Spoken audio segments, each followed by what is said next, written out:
how we mean that there is none reported locally.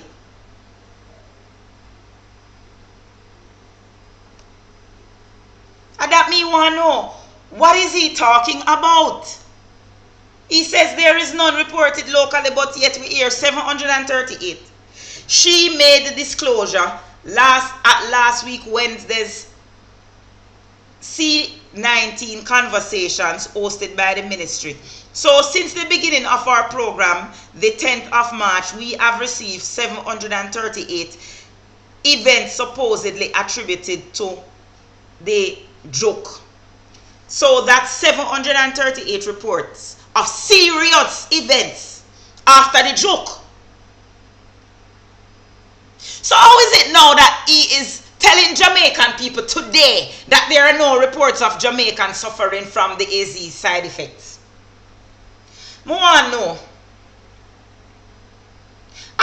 know. I want to know. Because this now makes sense to me. It now makes sense to me. Me confused.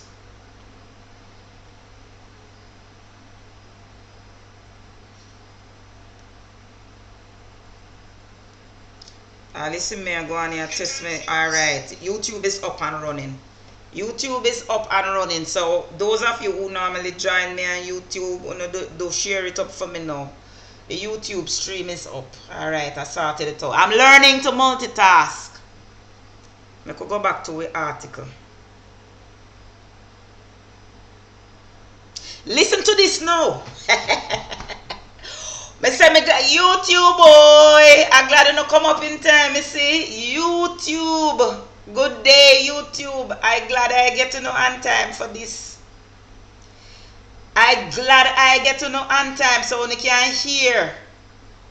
We expose Dr. Death lies.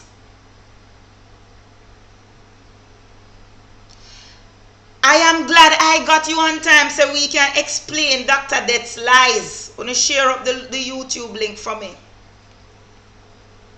For AstraZeneca, it is 497 events supposedly attributed to the joke. For Pfizer, it is 202. For Johnson & Johnson, it is 37. So how the minister come live today and say there are no adverse events? So these adverse reactions can include pain at the injection site, fever, sore throat, or more serious events that may require hospitalization. Ennis, who is also head of the National Joke Program, said the number of adverse events were further classified in the category of being serious and requiring investigations. She said, listen to this, she said 165 adverse events are considered serious, adding that those include conditions that may be life-threatening and require hospitalization. But this liar from the pit of hell, Dr. Death, and him sidekick. See him sidekick there? Boy, when I was a little intern, I used to work at Spanish Town Hospital, and this lady did in charge of the A&E. I have never come across a woman as slight as she. The woman slide, she slide, she slide, she slide, she slide, she slide, she slide. She slide, she slide, she slide, she slide. It's like she just do what she is told and don't ask no question. Imagine she is supposed to be a senior doctor. We're supposed to be sensible. And she make Krista to press her buttons. Make we continue. In that classification of serious adverse events, there were 142 cases reported for AstraZeneca. 142 cases of serious adverse events reported for AstraZeneca. Pfizer had 20 and Johnson & Johnson had 2. And we do actually have one with Moderna, but that person received Moderna out of the country. She pointed out that serious events were further broken down to look at some significant pathologies that persons are concerned about, such as anaphylactic reactions, which is a serious allergic reaction. 4 of those persons suffering from that reaction. So 4 people had anaphylaxis, which is when you're allergic to something, you know, like when you eat shellfish when you're not supposed to, and you start to swell up. Yeah, that. Alright? She continued, for Bell's palsy, we have seen 4. Listen to this now. Listen to this. For thrombosis, we have seen 21. Yet, Dr. Det stood up in his press conference today and said he has not seen any adverse reactions for the AstraZeneca. What is the AstraZeneca's adverse reactions? Why they pull it? Comrades, we have one heap of preaching to do tonight, but it's time to contact Comrade ALOUN ASSAMBA to continue. Because we're on a mission tonight, you know, we're going for the, comrades, tonight we're going for the long haul. We're going for the long haul tonight because we have to preach all of these things. We're going to preach. Listen to me now. Listen to me in Jesus' name. Make I call Comrade ALOUN, because you see them people here. When you see them people here, we're going to call out them every lie. We're going to call out them every lie in Jesus' name. They are reporting 21 thrombosis, which is the same adverse reaction that AstraZeneca was withdrawn for. And Dr. Det Christofton stand up today on the podium and said no adverse reactions. None of that. The man looked straight in the face of Jamaicans and lied to them when in 2021 they reported that there were 21 of them. And you know those numbers are underreported, right? I met a young lady yesterday who had a stroke. 35 years old. You know what she said to me?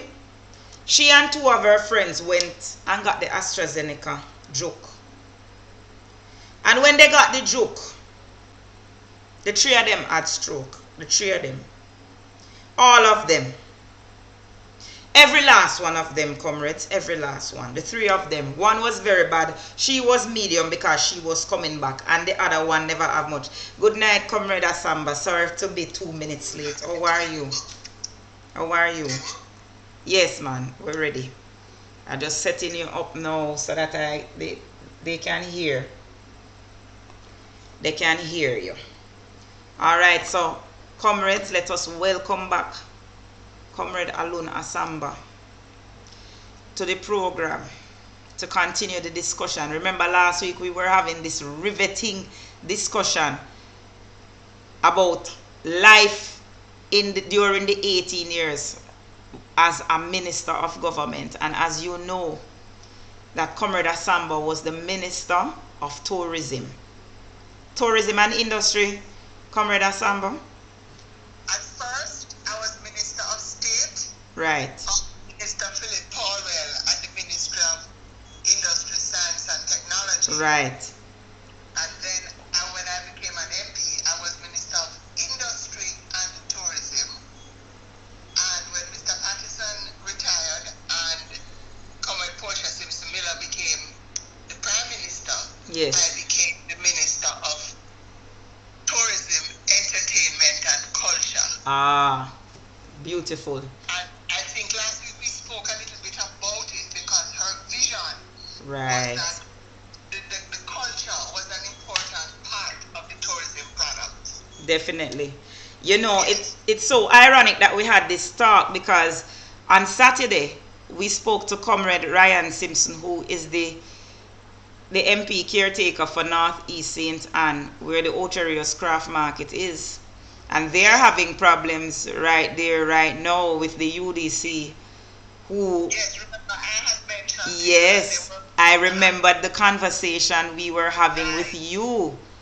Yes, and they had the meeting, Comrade Simpson had the meeting with the craft vendors and Right. exposed the conditions under which they were having to operate. And their tenants, they're freeloading, they're paying. Exactly. And I understand that they have had to paint their places. They have leaking roof. They've had to be using tarpaulin and so on to cover their products and all of that. It is very clear that the UDC has paid no attention to that particular venue for the vendors. And in Otrius, I was having a conversation today with somebody about going along Orange Street earlier on this week, and all the shops there are Chinese owned. Yes. And you know what the person said to me? Like in Otrius, how all the shops are Indian owned. And what has been happening is that transportation providers seem to have some special relationship. I hope I'm not speaking out of turn. No, he spoke about it, He actually said it as well. Right, because they bypass The craft market.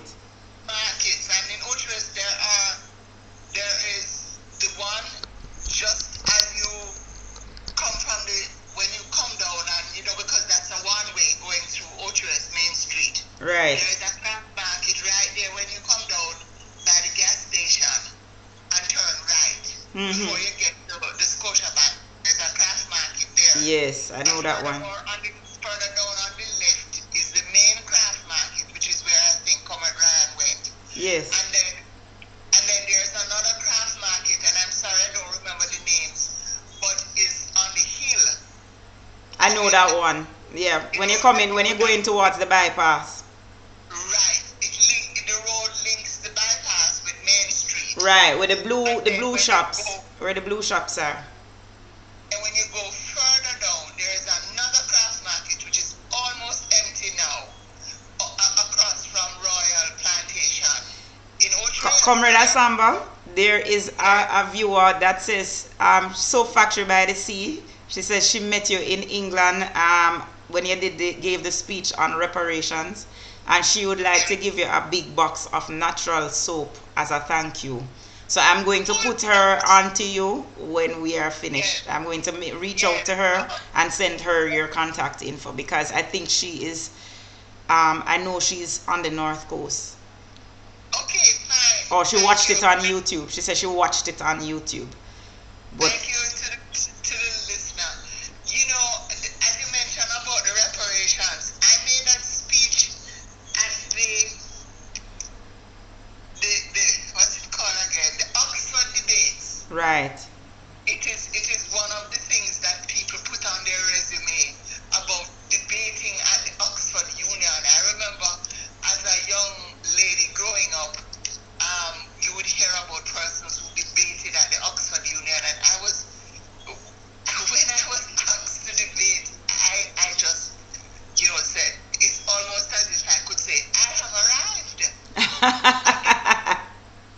Then when they gave me the topic, which was Britain does owe reparations. Yes.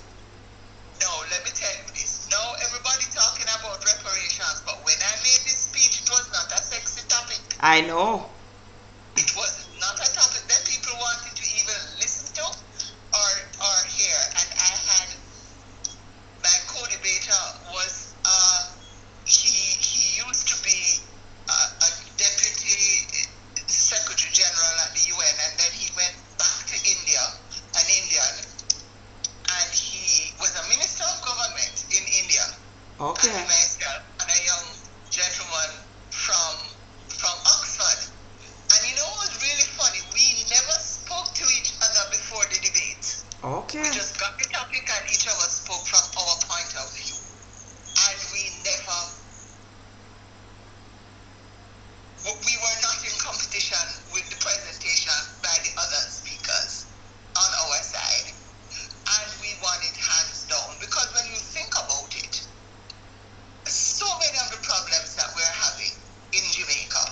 And some of the problems they're having in India is because of the Colonization. Yep. It's because of the colonization. I mean, one of the speakers on the other side, and I'm not sure that this is where you wanted this conversation. That's fine. Let's just go with the flow because you are hitting her. Remember that the viewers requested your presence again. Yes, thank you. Yeah. And the other side made the point, which I rebutted, that said that Britain developed Jamaica, developed all the roads and so on. And I said they did it for their own benefit. Exactly. If you look at the country at the time when Britain was in charge of Jamaica before we became self-governing. So I'm talking about prior to 1962. 1950s, They only built roads to move their products to the places where their ships could take them out of the country and back to England. Exactly. So, for example, Bowden was developed in St. Thomas so that they could take out banana. Banana, right. Banana boats. Exactly. Here in St. Anne's Bay had a pier in St. Anne's Bay so that they could move things out of the mountains Right. into the pier in St. Anne's Bay. And of course the same thing in Kingston and so on. So they developed those areas of the country that was beneficial for them. And the other places, there was no development at all. In Southeast St. Anne, when I was campaigning to be the member of parliament, and I would go to places other than the main road, and there was the famous Money Tavern where people would stop on their way from Kingston to Falmouth and the North Coast. I mean, Falmouth can tell you the same kinds of stories. I wonder if we knew that Falmouth had the first running water in this side of the world. And then Yes. come to Falmouth Pier to get water. And so our history is really showing, if we look back at our history, we will see the reason why there was any development at all. It all had to do with Britain taking out of the country and sending back to Britain. That's right. When I was High Commissioner, in fact, it gave me an opportunity to do that speech on reparations because Professor Palmer in Edinburgh, in Scotland, every time I went to Scotland, he would take me around and he would show me. One of the things I learned is that when we were studying the history of Jamaica and the plantations and so on, you kind of got the feeling that, everybody who made money out of this country were people who owned a plantation and owned many slaves and so on. Because slaves were considered to be chattels. Right. Like furniture and your car and so on. Somebody could leave their will and leave one slave to Yes, will the slave to a descendant. Yes, so you had people who had one slave, and you had people who had five, and so they had something that they called factoring, where there were people in Jamaica now who would lease out the slaves to different plantations. You don't hear about this in history. When we study history, you don't hear about this. That's true. But it was an economy that was surrounding the business of managing slaves in a way how you manage cattle. Yep. Those kinds of things. I learned that because we hear about the payment that was made to the slave owners on the abolition. Of slavery. You hear about that. And then I saw it in action when Professor Palmer took me around. We would see houses and he would say, that house was built on the proceeds of 5 slaves. Wow. Or that house was built on the proceeds of 1 slave. My God. So you see, according to the kind of house that was built,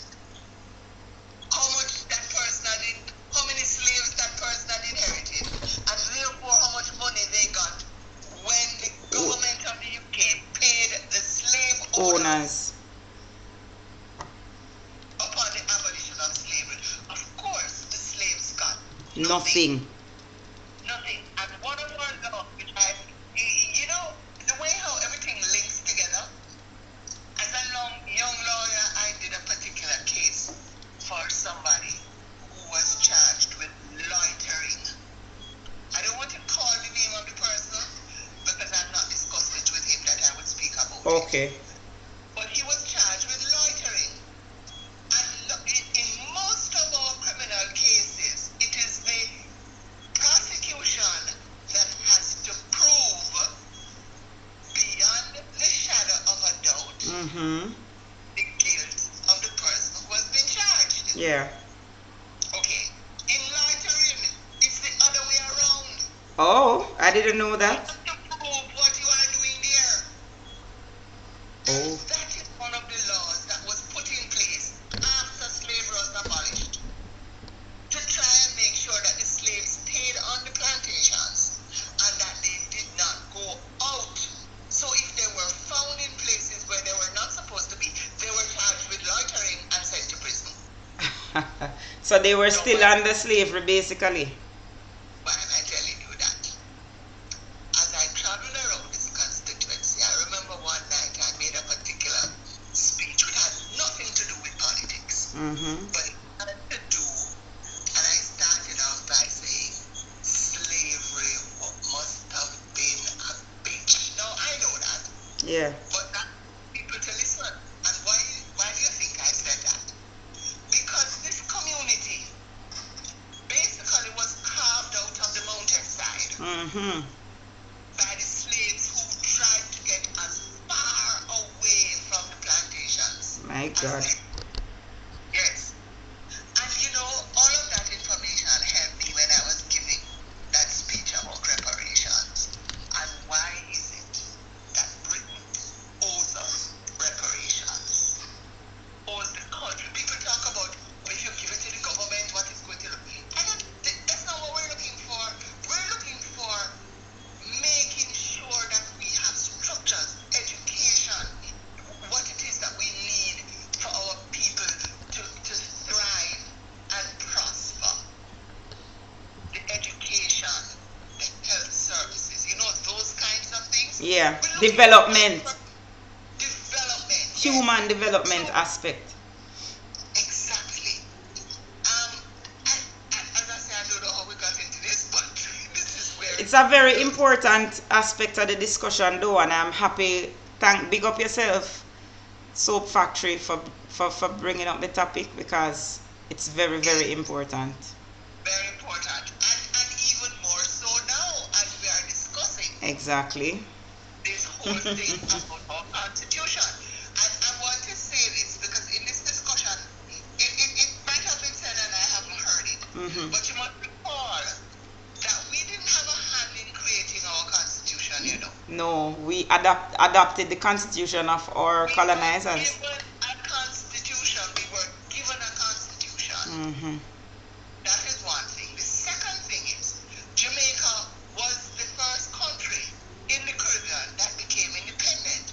Right. Which means the other countries who became independent after us, they had something on which to determine what constitution they were going to get. So, for example, people have asked, why is it that Barbados was simply able, with an act of parliament, Without a referendum. to change from being a monarchy to being A republic. without having to have a constitution? And that is because they got the benefit Of learning from our that mistakes. they were able to improve upon by the time it got around to their independence. So those are the kinds of things that our public education on this issue needs to be focused on. Yeah. We have a system which is a monarchy. The other thing I want to say is I hear people making statements about if we become a republic, if we no longer have the king as head of state, we won't be members of the Commonwealth. That's That not is true. true. Yeah. The Commonwealth has 53 or so countries in it, and 13, you are right. Only 13 that are still. Only 13 as the monarch as head of state. Yeah. So while the Commonwealth had started out as being an organization to bring the newly independent former colonies together, that is not what it is now, because there are countries, for example, Mozambique. Right. That was never a colony. Exactly. There are countries that are applying to be Members of the Commonwealth. that were never colonies. I think Rwanda tried to apply too. Rwanda is a member of the And Commonwealth. were they ever in British colonies? No, they were not. Yeah, they were colonized by France. Yes. There you go. And so was Mozambique.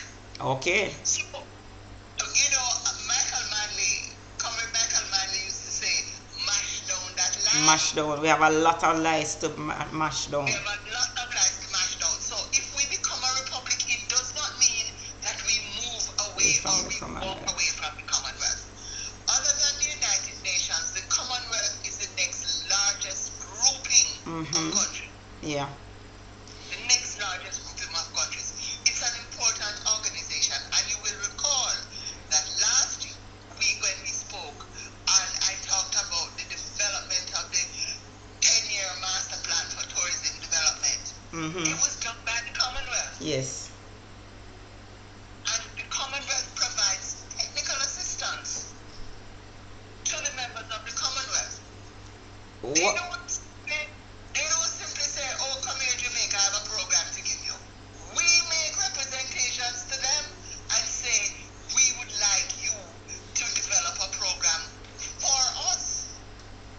And they do that all over the world for other members of the Commonwealth. For example, the Commonwealth has a Commonwealth Observer Group that observe elections all over the Commonwealth. Interesting.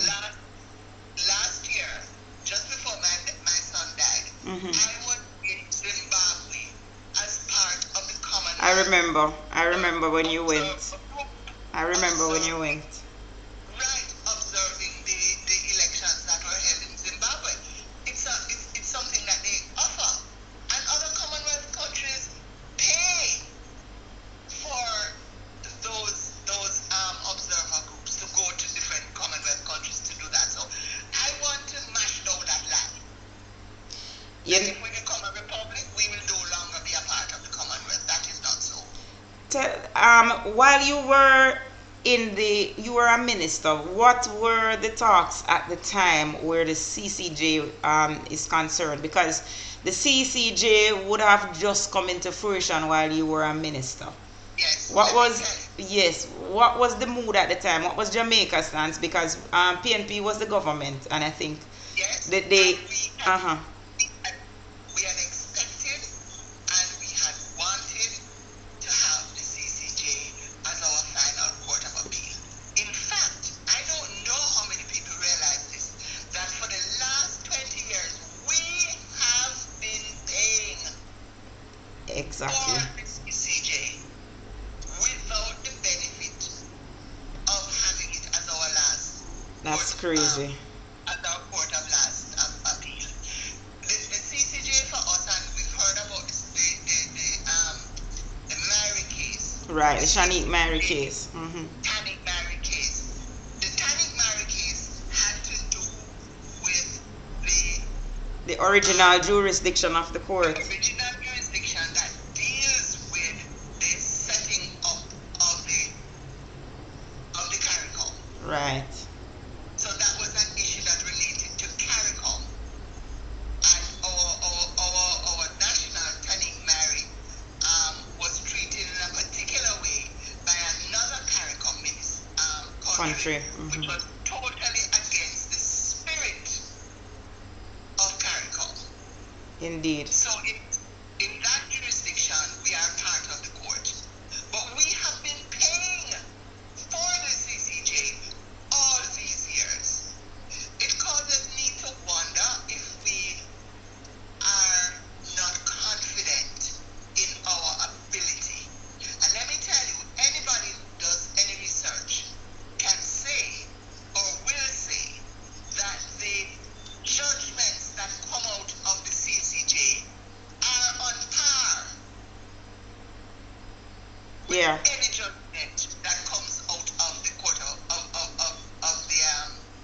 this Privy Council are on par with any judgment that comes out of the Privy Council.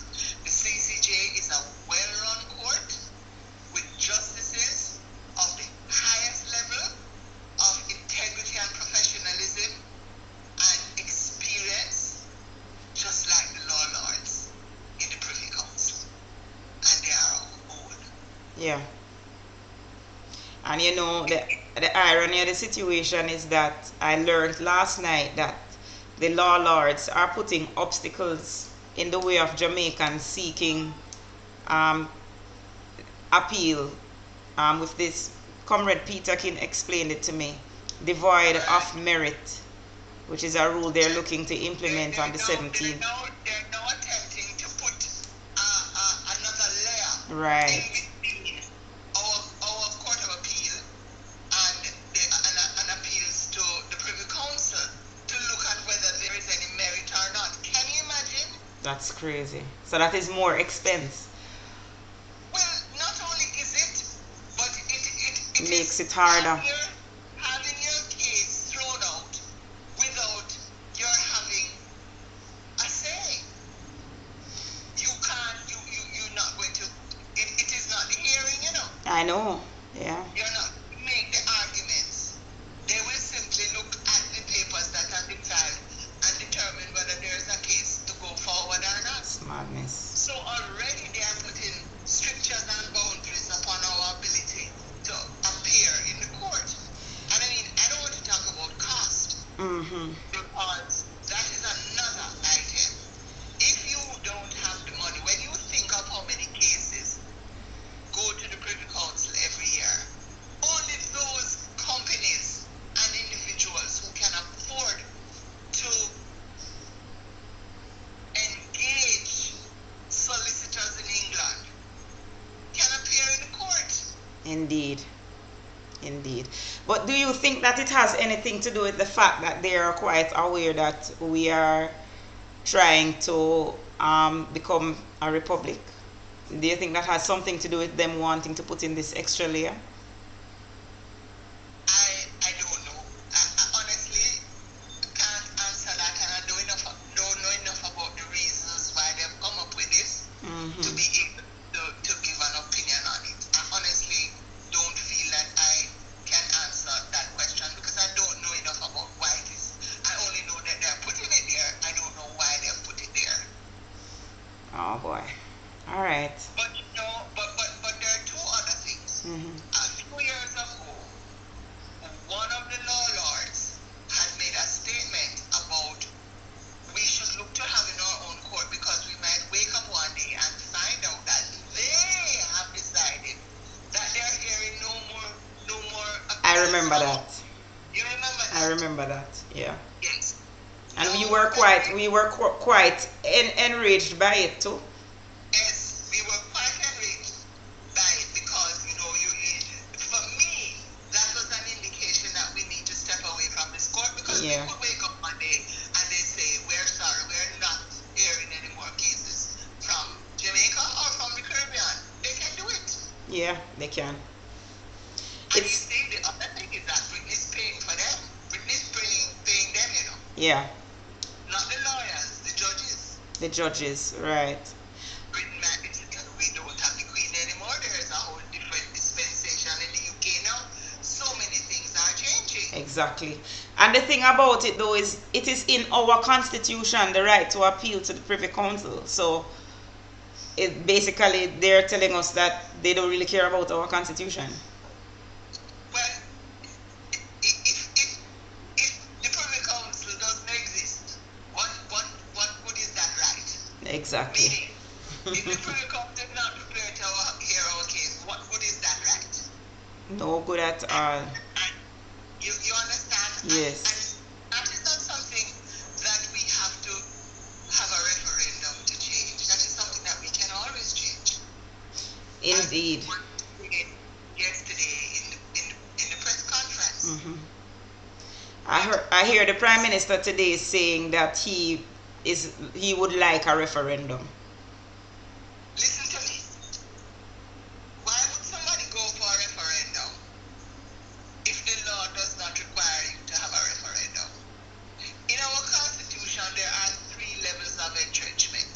A referendum is the highest Highest level. level.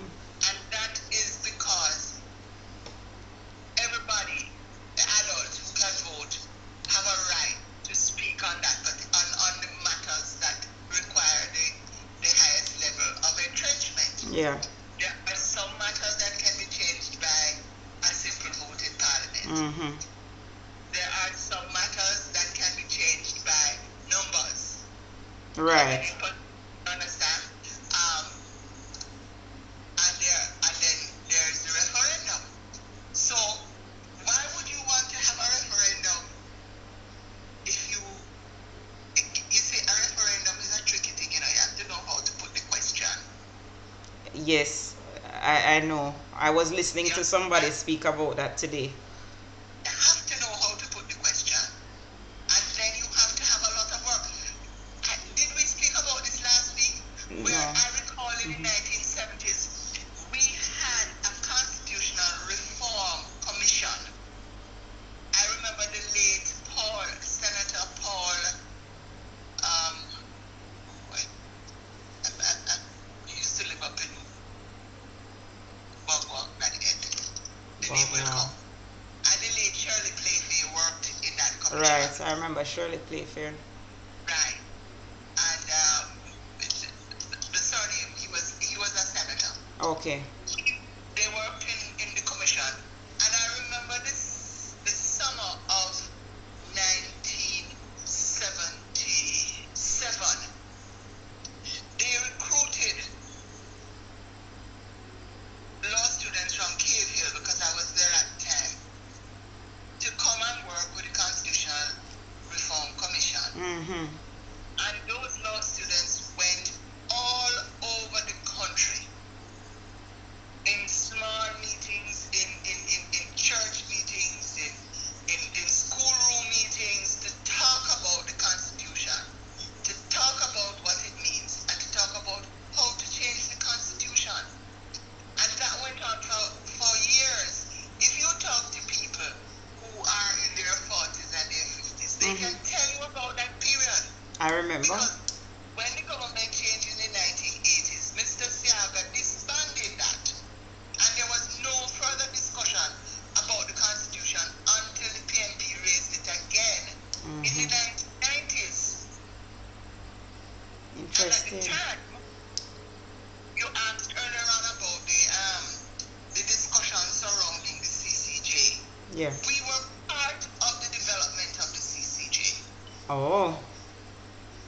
The government that was formed, that was at the time part of the discussions around the CCJ.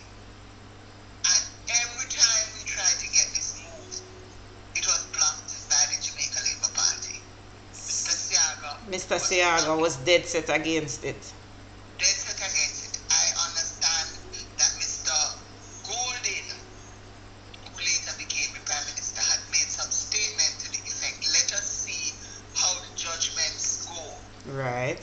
In 20 years, we have had enough time to see how the judgments go. But Mr. Golding himself has said that. Yes. He said that earlier on this week in some radio interview. Yeah, I heard it on NNN. Yeah, I don't understand why it is that we are hell-bent to moving into a republic and still want to appeal to the king in the Privy Council. I don't understand it. It makes no sense. Why move to a republic then if you still feel that the Englishman has to have the last say in what our law says? They're only doing it because Barbados did it and it looked cool. The people of Jamaica. Barbados do it because Barbados only needed to do an act of parliament But to change. but also Barbados has removed the Privy Council long time, years before. Yes, years before. Yeah. So, that is something that we did a lot of work on. What we have spoken about, and I don't know if you have had this discussion about the opening up of the telecommunications industry. No, we haven't had the discussion as yet. I can speak Sure. generally about it. Mm-hmm. I did saw a Facebook post the other day in which I put one of those old, it was a picture of a telephone booth outside of the telephone. Yeah, I remember those days. And asked people if they remember the lineup out there to get a The foreign phone booths, card. the ICAS code. And then after that, you have to get an ICAS code for your own Personal phone use. at your house. The ICAS code had about 15 or 20 20 numbers. numbers. Yeah. And if you miss one, you have to start again from scratch. You have to start all over again. Right? Yep. So that's where we're coming from. Let me tell you something. When we moved from Monique to go to Kingston in 1968, it took us nearly 10 years before we could get a telephone in our house. Yeah. And even in those days, do anybody remember the party line? Yep. I remember the party line. People come in on your call. People just pick up their phone in their house and they could Hear your conversation. and this was up until in the early 1990s. Early 90s. I remember that. I remember the party line. I was still living in Kingston and I remember a man coming to my yard one day and saying to me if I knew that my helper spent the whole day on the phone. And I asked him how he know that, and he says because I am your party line and I cannot get to use my phone. No, but it's true.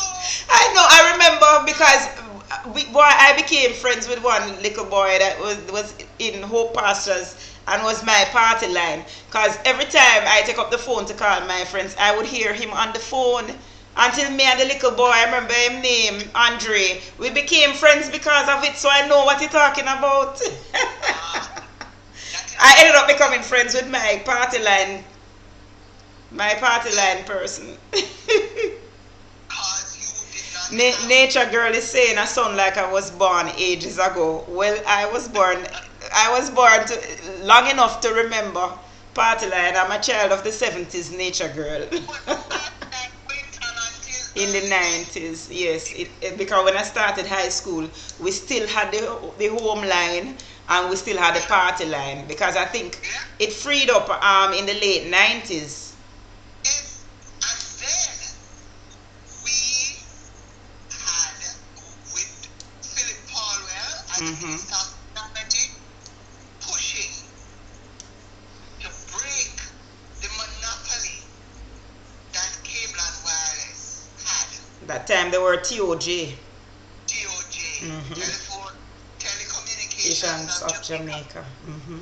To break that monopoly so as to be able to bring in other kinds of telecommunications.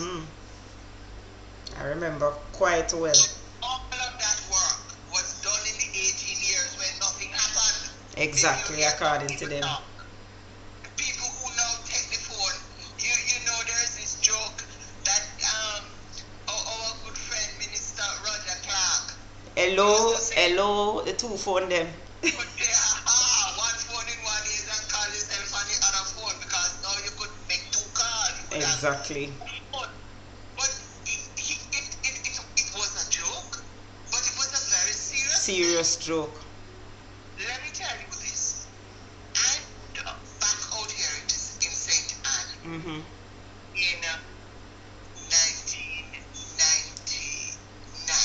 1999, around that.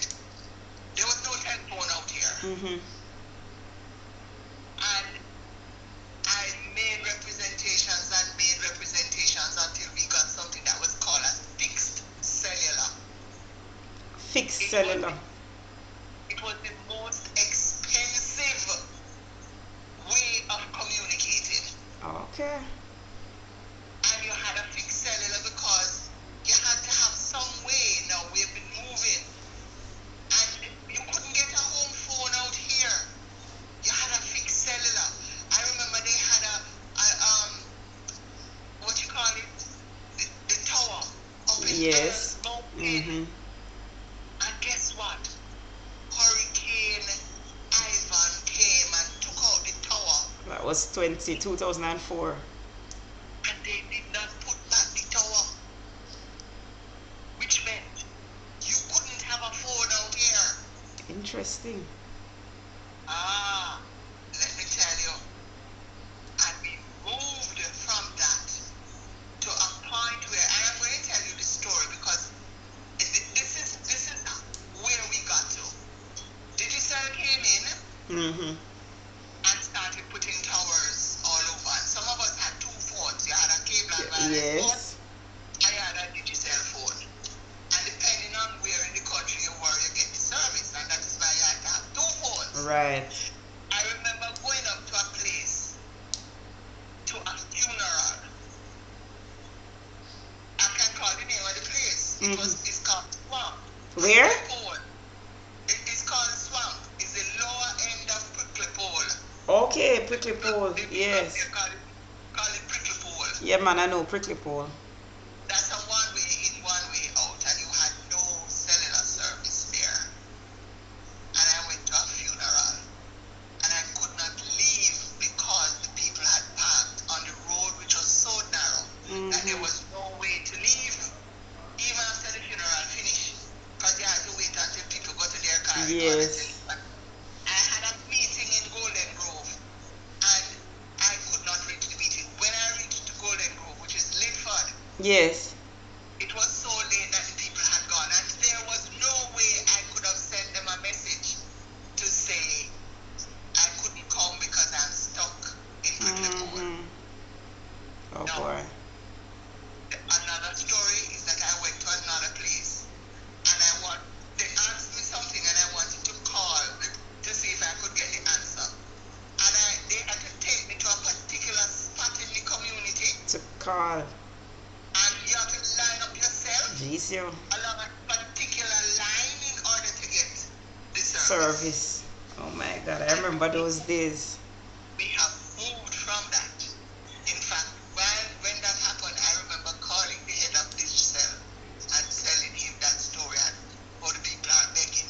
One man even said, you can put up the tower on my land because the people here need to get the telephone working.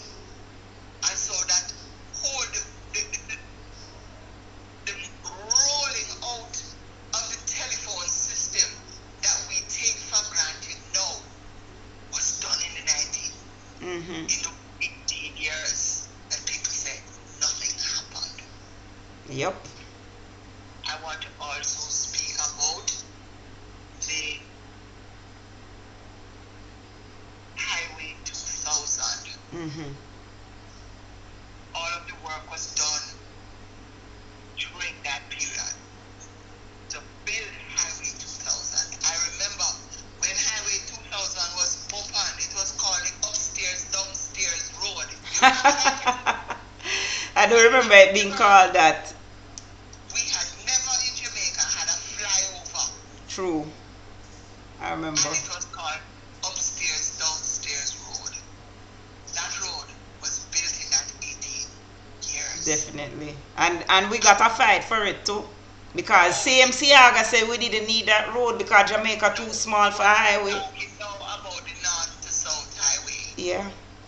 which I will tell you, Comrades who are listening, and if there are any labor rights who are listening, I have to drive on that highway to go to Kingston, and I will never call it by the name. Me I neither. call it is called, I call it the north-south highway, because we got a fight for that. A big That is a fight. road- That is a road that was developed during that period. That period when they say nothing happened. Yeah. The other thing that I want to talk about, because I passed there this week, is the transport center in Halfway Tree. Yes. Anybody remember what Halfway Tree used to look like? I do. The congestion. With The congestion in Halfway Tree until that transport center was built. And unfortunately, it was opened by Mike Henry. And I will tell you that the day when Mike Henry talked about my transport center, if you caught me, you would not see a drop of blood in me. Oh my God, Mike Henry, I remember that because everybody did, but in all fairness though, people cuss him for it. If they get a fine tracing for that. But of course, because he had nothing to do with the building of the transport. But they complained about it too, bitterly, when it was being constructed. I remember them complaining about it, saying that it was too big, it was a waste of money, and it would make the congestion worse. That's what they said. I remember. Can you imagine? Yeah. Every bit of development that took place under the PNP in that, what they call those 18 years when nothing took place, they complained about it as it was being done. And then when they tried to copy, because when they came in power in 2007, they decided that they were going to put up a transport center. And they built the failure of a transport center that is out by Water Lane, where it hardly anybody use. Nobody uses it. Yeah. Because nobody wants to go down there. And we did advise them about that, that it was a poor location. And I think it was Arbisha at the time dismissed us. Up to now, when you pass there, Beggars you have Net. to stand past there if you are going into downtown. I don't know if now that they have, somebody has put a gas station. Right across from there. Mm-hmm. If it means that people will drive there, I don't know. But that place has not been used at all since it was built. Waste of resources. Total waste of resources. But you know, that's not the only place where you see the resources wasting, eh? Definitely. You see wasting all over.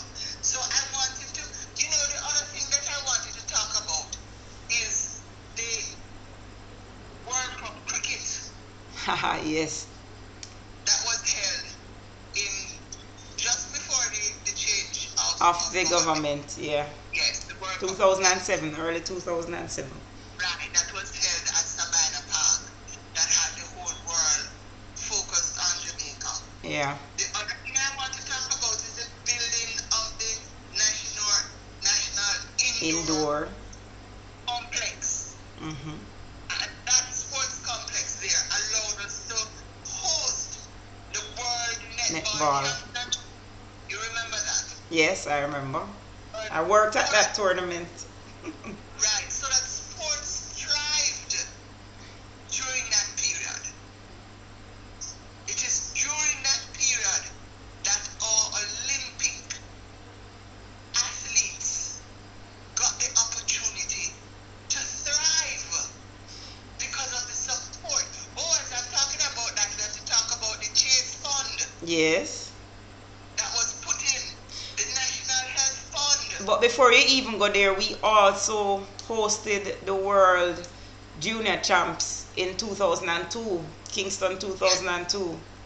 Yes. I think that's the only time we have ever hosted any international event, and that was in Kingston 2002, and it was quite a success.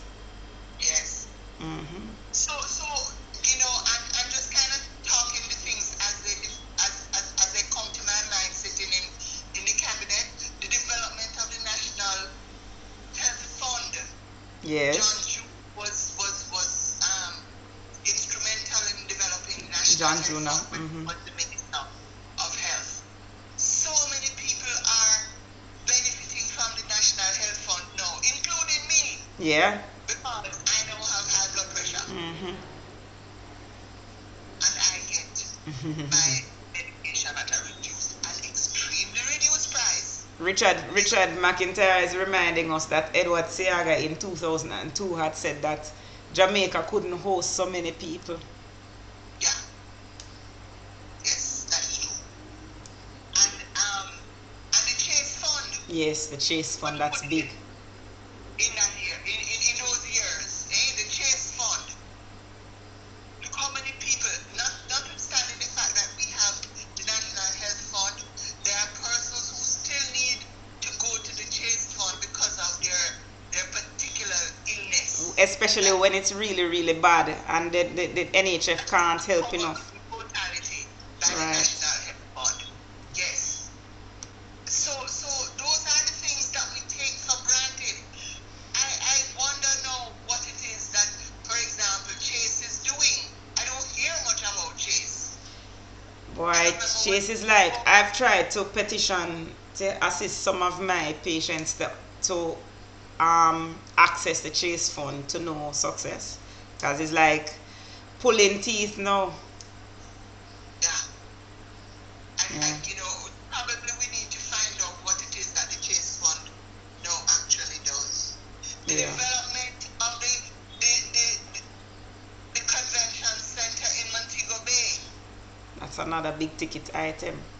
is another big ticket item which was developed under the People's National Party government in those 18 years. Yeah. I feel very strongly about the development that took place in those years, because what I have seen in terms of the blueprint that was left, you see, and there's a lot to be said for it, because government is about continuity. Indeed. You understand? So you put the plans together, and if the government changes, then those plans are supposed to be there, that whoever comes on will take it on and move with it. So you can actually see those projects that this government got into Jamaica House and reap the benefit from those plans that were laid during the 18 years. But you can tell exactly when the plans ran. They exhausted the plans, because literally after that there was nothing for them to do. You can see it, and you can see how some of those things are, some of the things that are being done now have not benefited from the kinds of plans that were put in place during those years. Let me talk about the work done on the expansion of our port.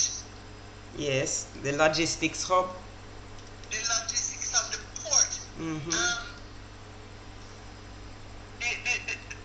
The port of Kingston, all of the work that was done to expand the port was done during those 2 years. The other thing I want to talk about is the establishment of a BPO sector. Yes. That we now take for granted, and that now employs so many of our young people. Now, I'm not saying that it is the best sector to work in. No, but it's better than being unemployed. But the basis for the development of the BPO sector took place in those 18 years. I remember when I was Minister of State, I went to open a new BPO sector in the Montego Bay Freeport area. That's the first one to come, Sutherland. No, that is before Sutherland. Okay. Again, I don't want to call the person's name because I did not discuss it with him. Okay, But fair enough. Patrick Castley. Yes. Oh, yes. Yes. This is before I became an MP, so this is in Early 2001. In 2001. I remember those days. Yeah. Sutherland came long after. Okay. So the things that we now take for granted are things that were put in place in those 18 years. But I say that good governance requires that we do everything and lay the groundwork so that whoever is there will carry it on. And I said it the last time, and I'm saying it again. Losing an election has Consequences. and I want comrades to hear that and to remember that. Because some of the things that we see happening now, I never dreamed. And I sat in the cabinet. I sat at the highest level of governance in this country. And I know that some of the things that I see happening now could never have happened in those 18 years. Could never. No. I give you a personal experience. I was Minister of Tourism. I always had my hair short, and I always had strings in my hair. Right. But I decided I remember. Remember that? Yep. And it's called the ASSAMBA blonde. Yeah. And the reason I'm saying, telling you this, is that I did it on the weekend, and the Monday morning, I made sure to get to cabinet early, and I made sure that I had something to discuss with the Prime Minister before cabinet started, because I wanted him to see that I had done this to my hair. And we discussed what it is that I had done to speak to him about. And when we were through, I got up to leave, and I turned back and I said to him, you know, sir, I don't understand you. He said, what? He said, you have not said anything about my hair. And he said, but if it didn't look good, I would tell you. But why did you expect me to say anything? And I said to him, because you're my boss, and if you told me that it was not appropriate, I would do something about it. I would change. I had a similar conversation about something else when Portia Simpson Miller was Prime Minister. Because if I had done something that they didn't approve of, and it was brought to my attention, I would have dealt with it. Right. Saying that to say that I operated in a cabinet where we had a Prime Minister, and we operated as a team. We operated as a team. It is not everybody. You don't have to be friends and visiting everybody's yard. Yeah. But operating as a team. Work together. We work together. Because the whole purpose of it was to make sure that we did the best for the country. I remember I was going to a Caribbean Tourism Organization meeting, CTO, meeting Bahamas. I don't remember what was happening. And, you know, you have to get permission from cabinet to travel, at least in those days. Yes. You had to do a cabinet submission that says what it was you were going to go to do, who were the technical people who were joining you, and how much it was going to cost. And cabinet had to approve it before it would go.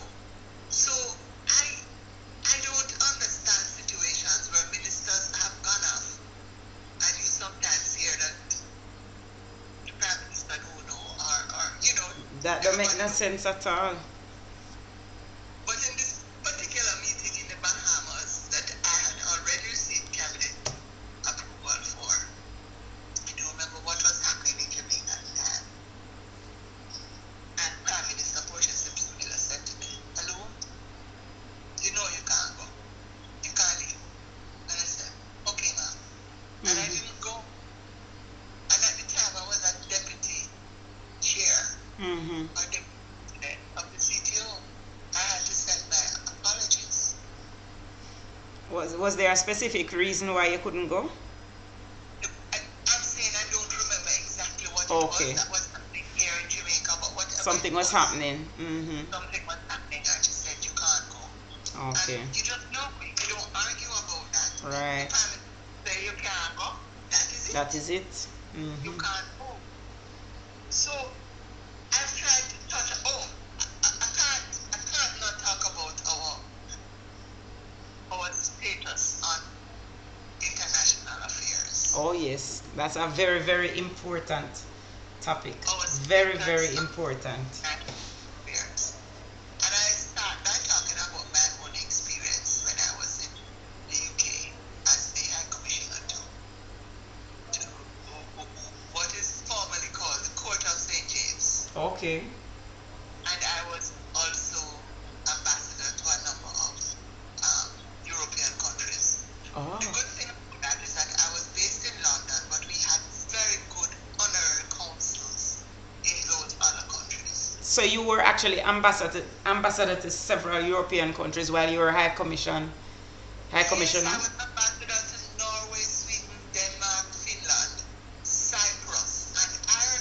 I had no idea. as well. I was ambassador to all those countries, in addition to being High Commissioner to the UK and the involvement in the Commonwealth, and the Commonwealth, being on the board of governors for the Commonwealth. And every discussion that was taking place, people would either call me beforehand and ask me what was Jamaica's position, or we would be in the meeting and I would keep quiet and I would listen to what people have to say, and somebody would say, so what does Jamaica have to say about this? Because they listened to us and took their cues many times from what we had to say. And I tell you this, in my time as High Commissioner, this now we're talking about 2012 to 2016, AJ Nicholson was the Minister of Foreign Affairs. I could take up the phone at any time and call my minister to get an advice on something if I needed more information than my officers in London could give me. And sometimes I would call, because you know London is 5-6 hours ahead. Right. And if I call and it's like 5 o'clock in the morning, he answers the phone and he says, I know it's only High Commissioner ASSAMBA would call me at this time. You know? Yeah. And very clear instructions. There was no vacillating. There was no taking this position this time and taking another position another time. You knew, and other people knew where Jamaica stood on certain issues. Yeah. We were leaders in the anti-apartheid movement. Definitely. And other people took their line from us. We have always held a very firm position with respect to our relationship with Cuba. Yeah. Jamaica was one of the first countries that recognized China. Yes. Others took their cue from us. We negotiated, this is another thing, we negotiated that agreement with Venezuela for Petrocaribe. Petrocaribe for getting oil at a discounted cost. well, I was going to say at a lower than what the rest of the world was getting it for. We have squandered that because we have not remembered who are our friends. And please forgive me if I raise this one particular thing about that whole kerfuffle about the Secretary General. Yeah, you need to speak about that. I would love to hear your point of view. My perspective is that the Commonwealth Secretary General holds the position for 4 years initially and can have another 4-year term. There is an agreement, and usually in foreign affairs matter, there are some protocols that people adhere to. So there are different regions of the world, and the Secretary General of the Commonwealth moves around in different regions. Right. Right? So the last time the Secretary General was an Indian, and there was an agreement that the Secretary General who followed that would be from the Caribbean. Yes. And so there were names put forward about who should come from the Caribbean. We didn't come forward anybody at the time. Right. And everybody lined up behind the current Secretary General. Baroness Scotland. Who was born in Dominica. And although she's Baroness Scotland, is a Caribbean woman. Yes, she is. And we because you have to lobby to get others to vote for her. And she won. I remember we were in Sri Lanka when that occurred. So she's in the position for 4 years. And then 2 years in her second term,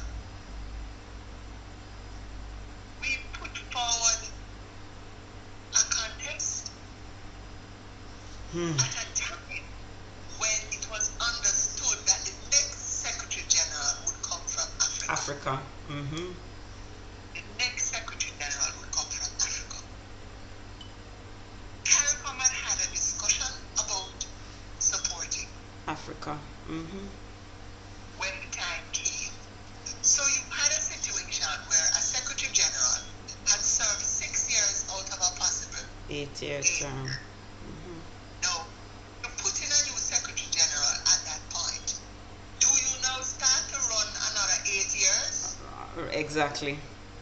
Does it mean that Africa has to wait, instead of waiting another 2 years, has to wait another 8 years? And anybody looking at it, it don't matter what people say to you in front of you, you know. Diplomacy means look behind the veil. Exactly. And it doesn't matter, it didn't matter at the time what we said. Jamaica was hell-bent on putting forward a candidate where there was No need at all. there was no vacancy because the current Secretary General still had another 2 years in her second term of 4 years. Yeah. And let me tell you, foreign affairs has to operate on principle. It's not emotion. It's Yes. not it is Our the principle. opportunism is not opportunism, it's principle. What is the principle here? I would hate to think that we allowed other persons to convince us to put ourselves out there for their personal reasons, not ours, you know. Aye. What is our personal reason? We have no reason at all. I don't even think we understood what we were doing. I don't believe so. And then, what is it? Yes, it is good to say the Secretary General is from Jamaica. But what does it bring to us? The Secretary General cannot treat Jamaica with any preferential treatment Exactly. to other members of the Commonwealth. Because that is not how the work is done. So yes, I hear people say, oh, it is a great honor to have a Jamaican as the Secretary General. They're not examining the principle. There is no benefit that will come to Jamaica above and beyond what is available to all the other countries by our having the person there as Secretary General. So that in itself caused us, and then you hear, when I ask questions, you hear who and who from Africa, the SACA has said that they would support. What I say, They say it, but that don't mean they're going to do it. I don't even know if they said it, because you can say something and not say it. Yeah. But I don't see Africa saying, oh, we are going to give this up. It's not going to be for 2 years. It's going to be for another 4-year term, at least. At least. 2 years to finish 1 term. So they'd have to wait at least 4 years instead of 2 years. So that is that. The other thing is our absence when important votes are being taken in important places. We choose to be absent.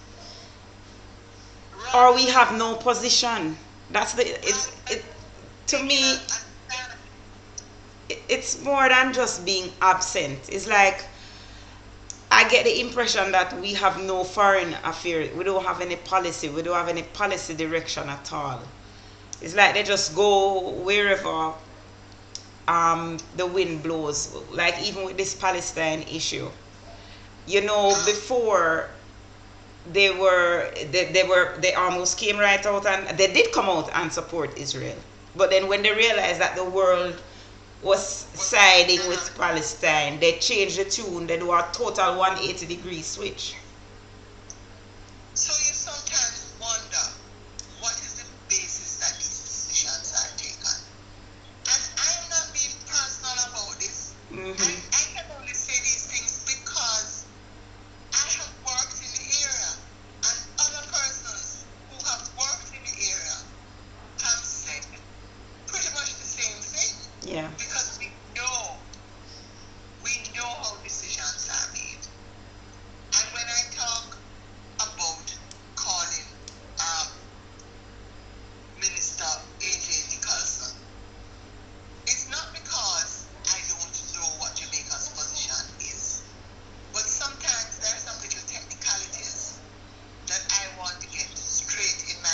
Mm-hmm. so that when I open my mouth and talk, I understand the principles more. So I now threads and get further and better particulars, as they say. Indeed. The other thing that I don't know if you've spoken about this, but when we became, and this is not the 18 years now, this is that other period, Right. 2012 to 2016, when Jamaica was the equivalent of a pariah Oh yes. in international circles as it related to finance. Because hardly failed the 10 IMF test them. When the IMF and the World Bank would not speak to us at all. Yeah. When Minister Peter Phillips, who was then the Minister of Finance, had to go and smooth the ruffled feathers, Yeah. to go and smooth things out to get back on those programs. So I'm not saying, that the IMF and the World Bank are the best things since sliced bread, but they're the things that we have to work with. Yes, if you have, you take time, draw your hand out a lion They are the mouth. things that we have to work with. And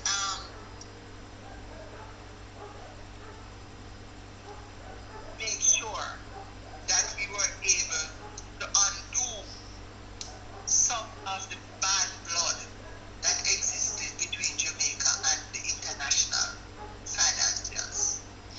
I have a question for you. Yes. Given your experience in foreign relations, what you think now of the current impasse between the diaspora, members of the diaspora, and the government? In that you have members of the diaspora planning protests, you have members of the members of the government and government apologists who are actually verbally attacking these members of the diaspora. Let me say this. Having been High Commissioner and Ambassador, I worked very closely with the diaspora, but it was never the PMP's position to take over the operations of the diaspora. Indeed. There were the organizations that existed were advisory, and there was no government represent. The government did not name people to those positions. Remember, it was the People's National Party in 2004 that had the first diaspora conference. Oh, I didn't know that. So the first diaspora conference was in 2004. Comrades, I hope you're listening. And it was held at the Jamaica Conference Center. Okay. What you need to understand, is that people pay their own way to come to these conferences, And that conference was the first time when a government was opening up to its diaspora and talking to the diaspora about the developments that were taking place, about the plans that the government had. There were some people at that point that raised the issue of should diaspora members vote. I recall that was not something that took place. It was not. And there is good reason for that. At the time, there was no organization. In fact, if you look at it, there are probably more people who live in the diaspora than Definitely. Jamaica. Definitely. Everywhere we go, there are Jamaicans. Yeah. But that doesn't mean that there is no role for the diaspora to play. Exactly. And the role cannot be simply sending money back home to Jamaica. That is not true. Our diaspora members all have skills which they have honed, both here in Jamaica and abroad. And they want to have a say. Having a say don't necessarily mean that you have to be in parliament, because Exactly. and there's only 63 people in parliament. That's right. But this country runs on the voluntary work that is done by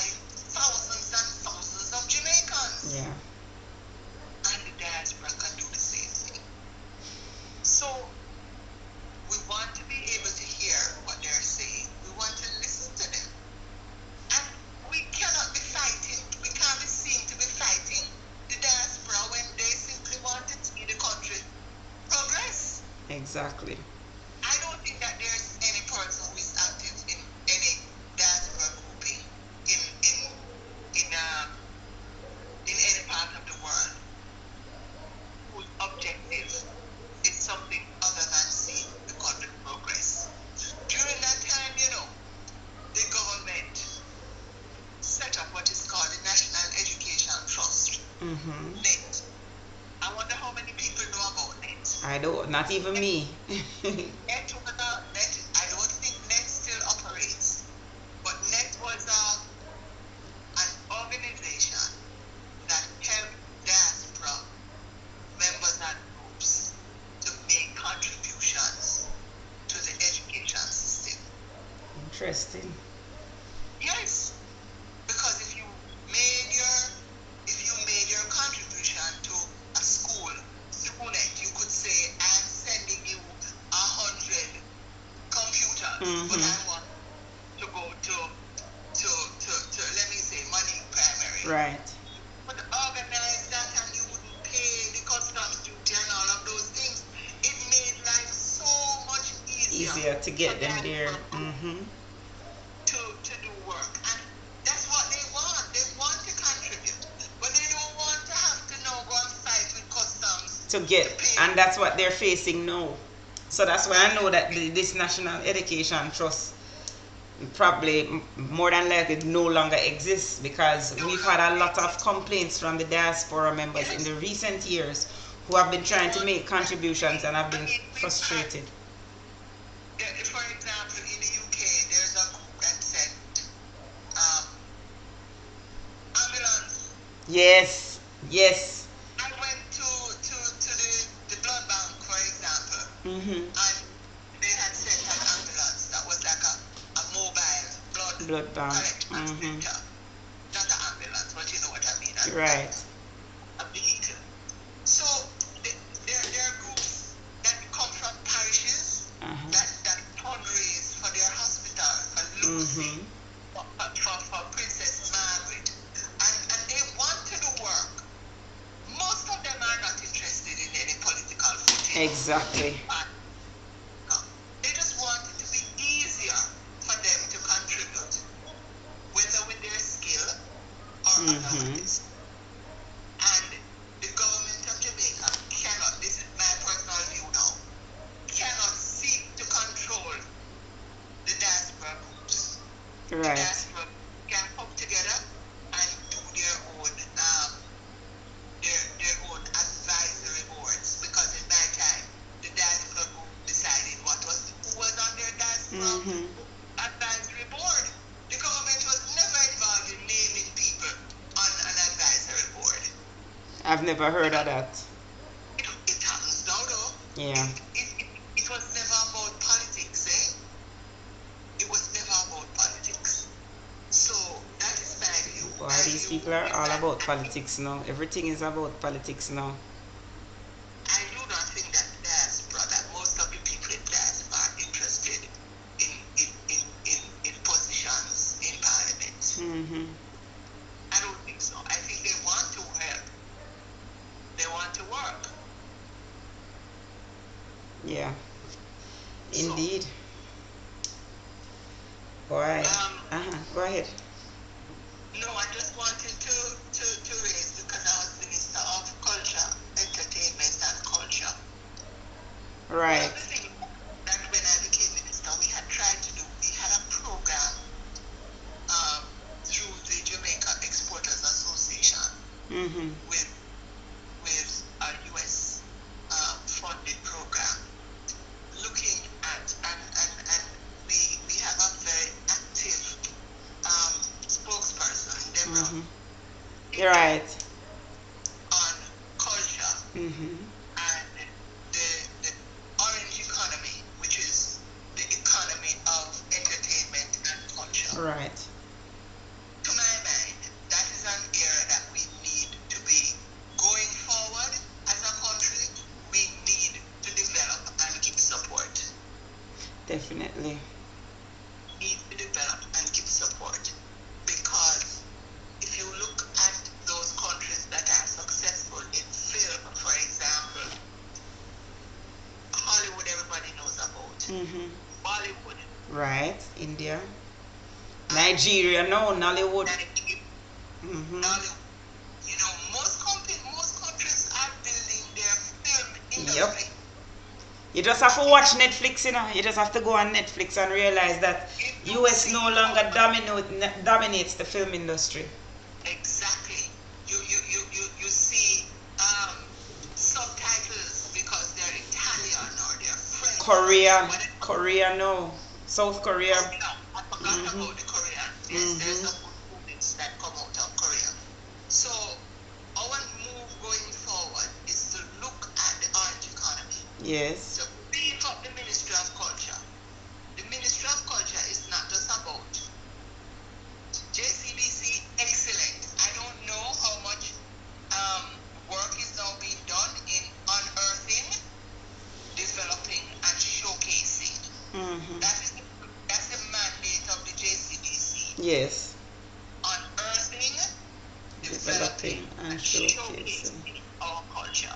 Mm-hmm. It cannot be that lip service is given and we only deal with the JCDC around Independence Time. That is just one aspect of the work that the Jamaica Cultural Yes. Commission is supposed to be doing. I must admit that I was on the board of the JCDC for many, many years. Okay. And before I became minister, I was deputy chairman of the JCDC. So I do have a lot of information about what is to be done Mm-hmm. with the JCDC. Some of our innovation, the use of breadfruit, for example, the use of our locally grown produce that would come up through the culinary Yes. development, the culinary competitions. Of course, everybody know about the dance and the music and but poetry and literature. How many Yes. people know about the poets and literature that come out of the JCDC? How many people know about the artists that come out of the JCDC? And the fact that the National Gallery every year put on a number of visions of Jamaican local artists. Yeah. I had some friends visiting this week and I took them downtown to look at the art walk. Okay. That is beginning to be developing. Right. And it's without any, I'm sorry to say, developed without any support from government. Yeah. We need to support more of our orange economy, the culture and the entertainment. We need entertainment spaces. Let me give you an example. Mm-hmm. Last week there was a play put on out here on that strip by just outside of St. Anne's Bay. Okay. The play was actually put on in what is a construction site. Wow. And tonight I learned that over 300 people were there. Interesting. I didn't know about that. We don't have enough exhibition space. We don't have enough performance space. And I'm not talking about stage shows. A lot of them closed down during COVID, and the buildings where they like the playhouses. A lot of them closed during COVID, and then the spaces were lost. Yes, exactly. We need to look back at the development of performance spaces. We need to support, yes, we support the big things. We support the big shows that thousands and thousands of people go to. We support Indeed. Carnival. Yeah. But we need to give support To the small man too. to the smaller activities. We need to find a way. I know that the private sector look at how much of their products they can sell. And I mean, if I was in the private sector, I would look to that too. But you can work to develop something. Look at where let me use Calabash. For Yes. example. Look at how Calabash started.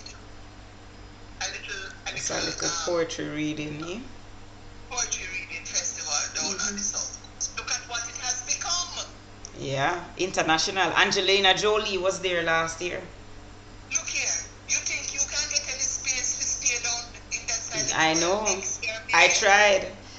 Okay, I let tried me. 1 year and I had to give it up because Auntie Dorothy wasn't here. Well, let me tell you this. A group of friends of mine Uh-huh. that I do some things with out here. We do it, social as well as community involvement, and we want to go to Calabash in May 2024. You know, we put out with deposit already. Wow. Already, and if we ever put down that money by the 15th, by the end of April, we wouldn't get the place. When is Calabash? I think it's May 2025. May 2025. And 1 year before Calabash, What? we have had to make our deposit. May 2025 and you've made your deposit already. Yes. So it's not even for this year, it's for next year. Sorry? So it's not for this year, it's for next year. No, it's next year. It's next year. Wow. You just have to say, okay, Wow. $28,000, put this down, next year I find the other $28,000. Interesting. So I'm saying to you that you can imagine that is one small, look at what it does for the community. Look at what Calabash does for the community. Exactly. Look at what it does. You can imagine if we had this somewhere else.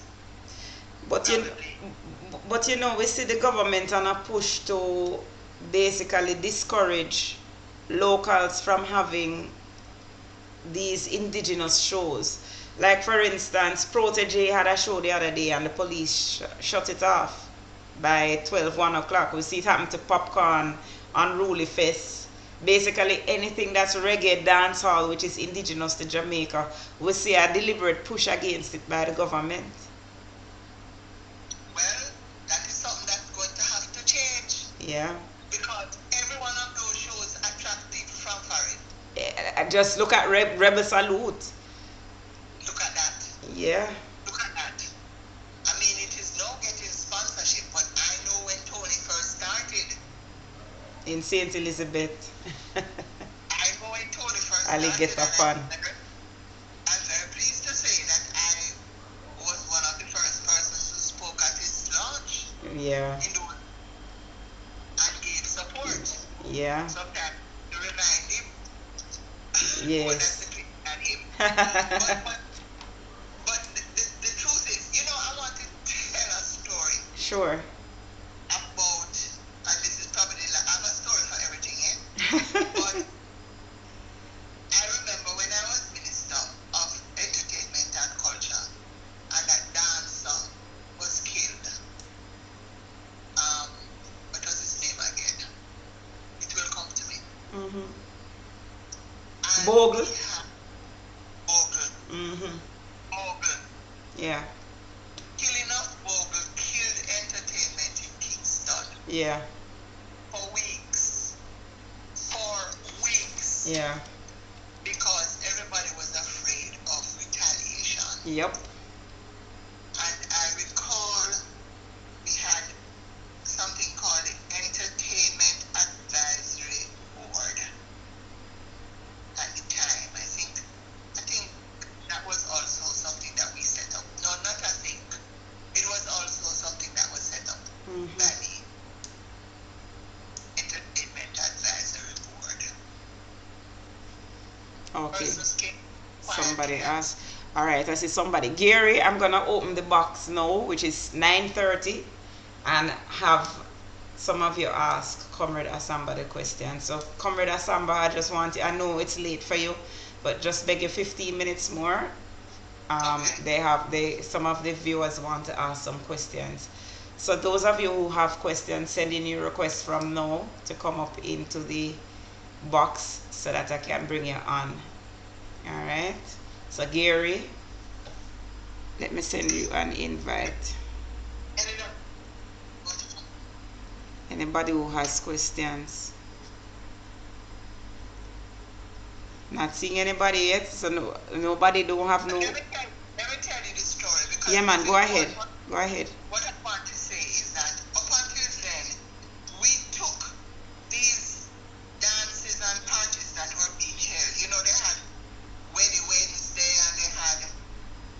ready every night. Yeah, man. You had ready. You had pasa. Right. And I remember even going out to the yam place down in Clarendon on the way to Yes. Mandeville. The Yes. shows down there. And when the things closed down in after Bogle's death, people came to me quietly as a minister, if only you can get it home again. I said, but what is the problem? The problem was when the dance don't keep, tax the man don't make no money. Yeah, they don't make any money. Nail people don't make no money. Hairdressers don't make no money. Dressmakers don't make no money. The cane man don't make Exactly. no money. The soup man, soupy, the jerk chicken. Yeah. Those people weren't making money, and I had to have an intervention. No, between the two sides, you know. Oh boy. Poor stupid me.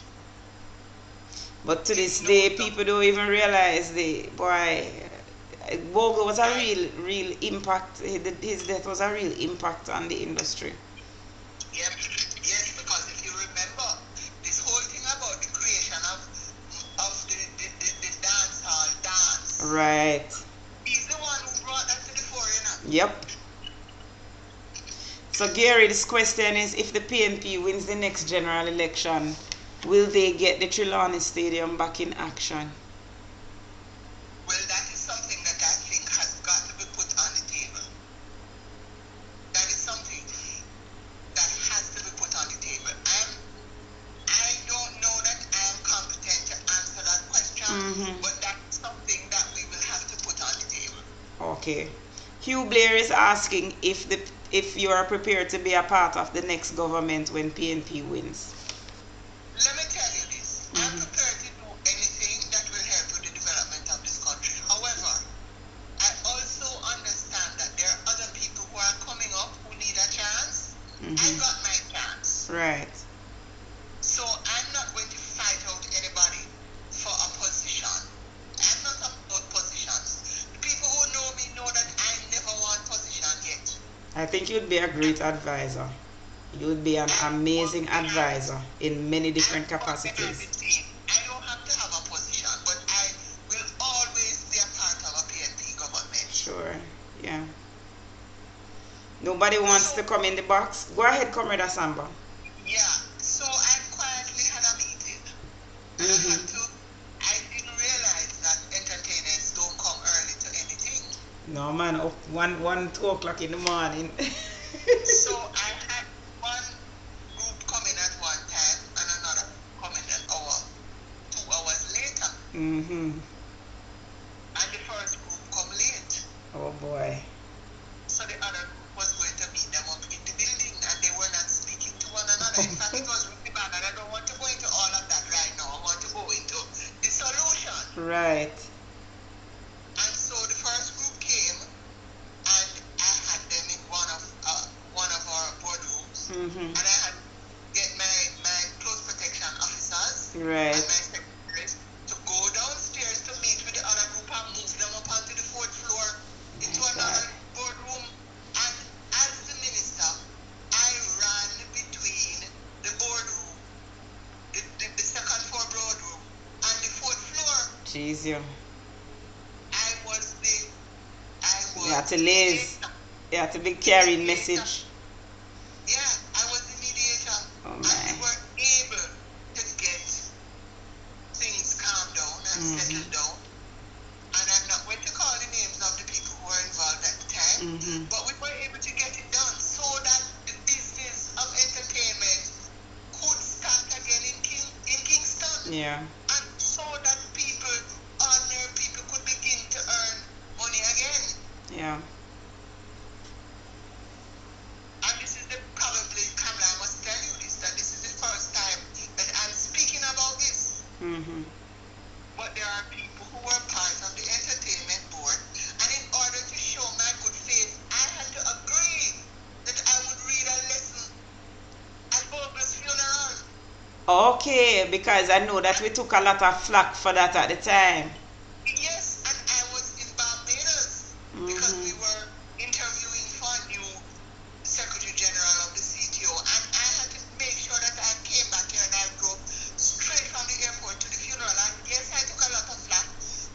was necessary. Yeah, I remember. I remember how the labor rights made a big deal of it. How you gone to Yes. Don Man funeral because even though it was a dance, I remember everything.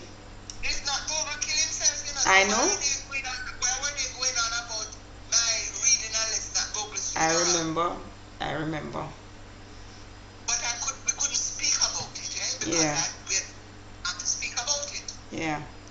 Somebody says to tell you that this is Flora Dwyer says to tell you that she loved you from she was growing up, and she's now 44. She's from Northwest Manchester.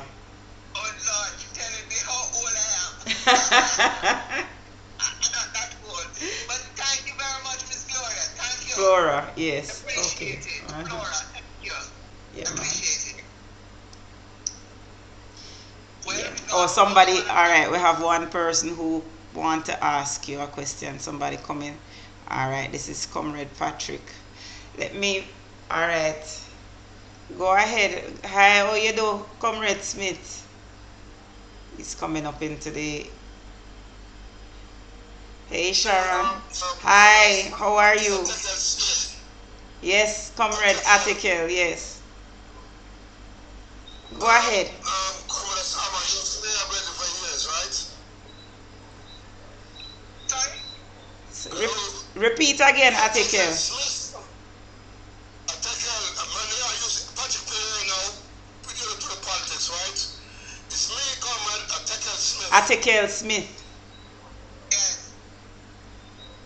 I'm Patrick Perry now. We have this talk, Comrade ASSAMBA. My question to you is this, right? Now, we are in East Portland, wherein the party is leading, right? But the candidate that we have, the JLP candidate beat him.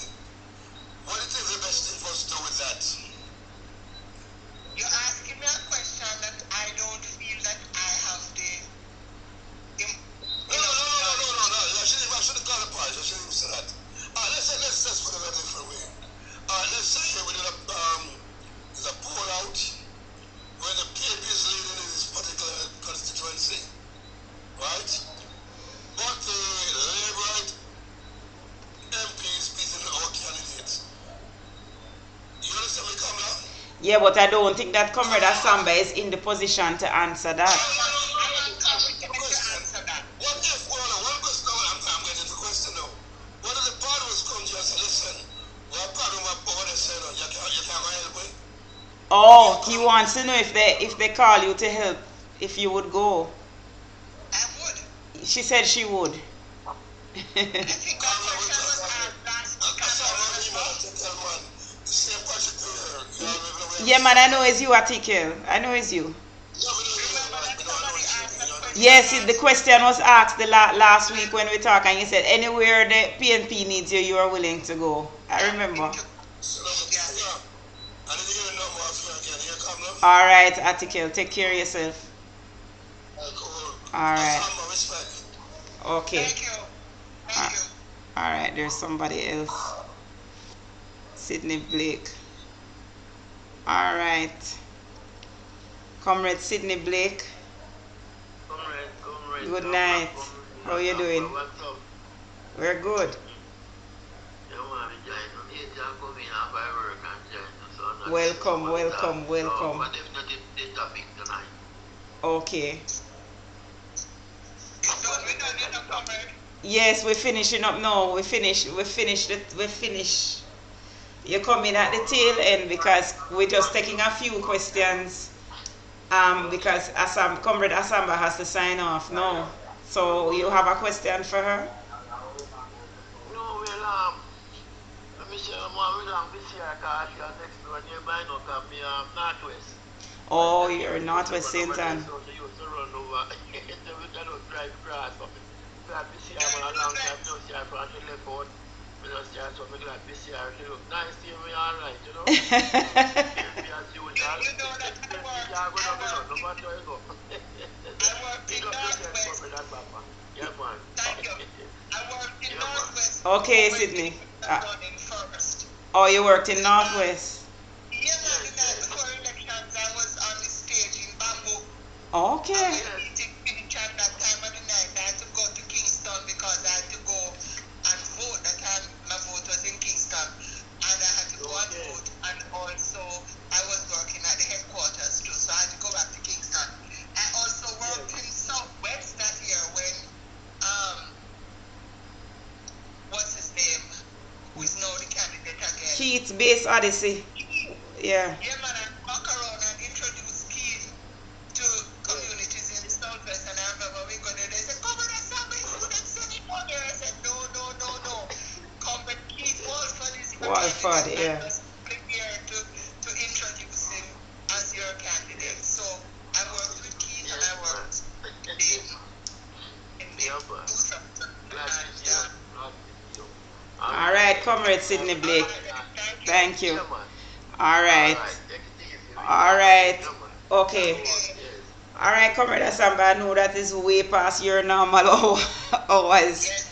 Yeah, man. So I want to thank you again for complete. It was very good as usual. Yes. Thank you for having me. And I hope that I was able to dispel some of the dishonest statements that are out there, and that I've given comrades some ammunition that they can use. Definitely. People talking about nothing happening In the 18 years. 18 years, yes. Well, comrades, I see few of you had questions, so that means Comrade ASSAMBA answered most of what you wanted to hear. All right. So thank you again, Comrade ASSAMBA. Thank you. Take care. Thank you. All right. Okay. Blessings. Bye-bye. All right, comrades. Well, that was another great interview. I hope you enjoyed it. I hope you learned. I hope you learned from it.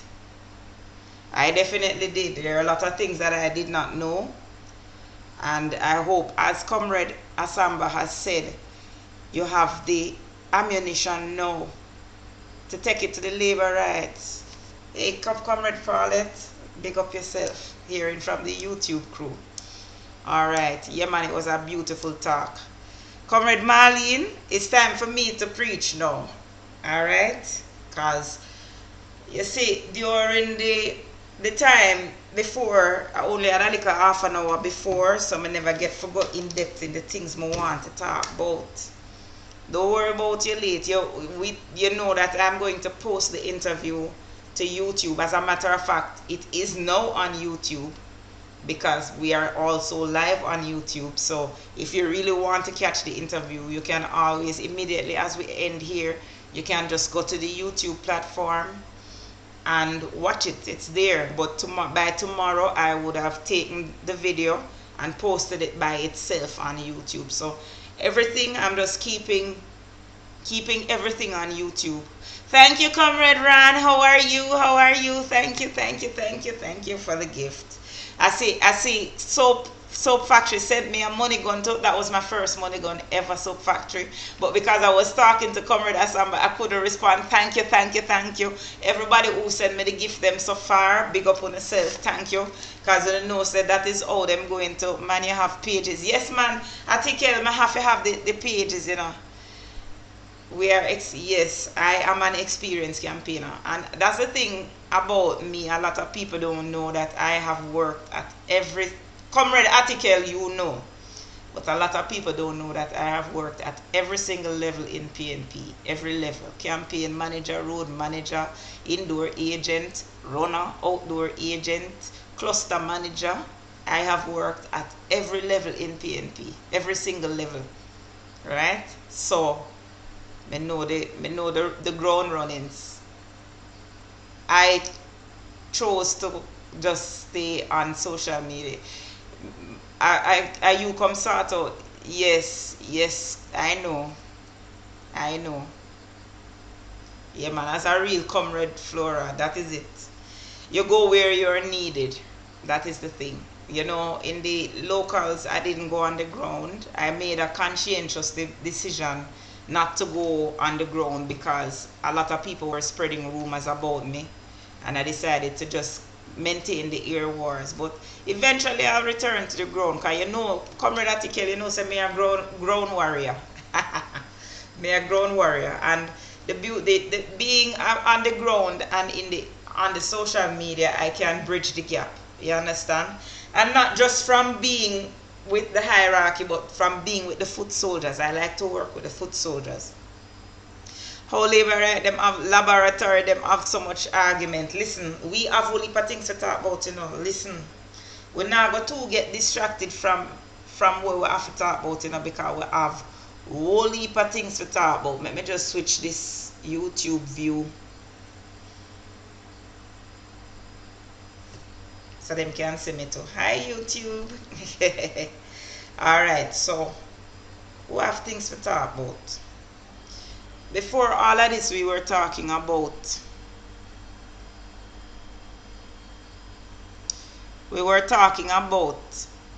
lying wicked Tufton.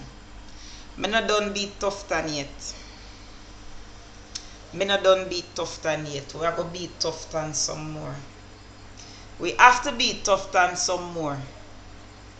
We're not done with him yet.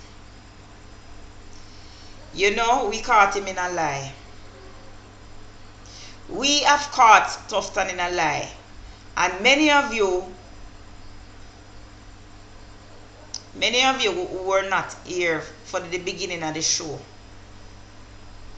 make we repeat what we were saying about Tufton.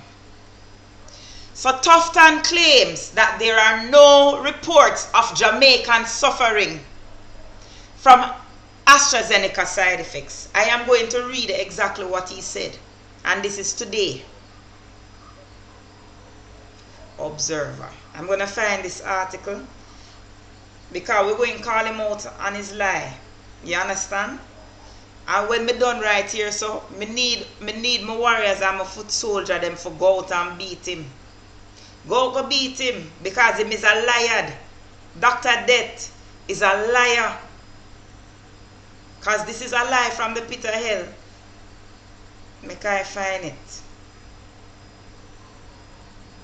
Here we go.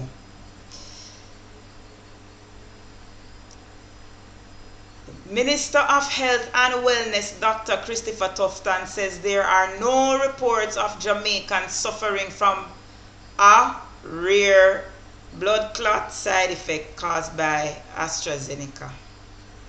Going to read it. Wanna make sure you listen closely, you know, tap up the screen, share up the live.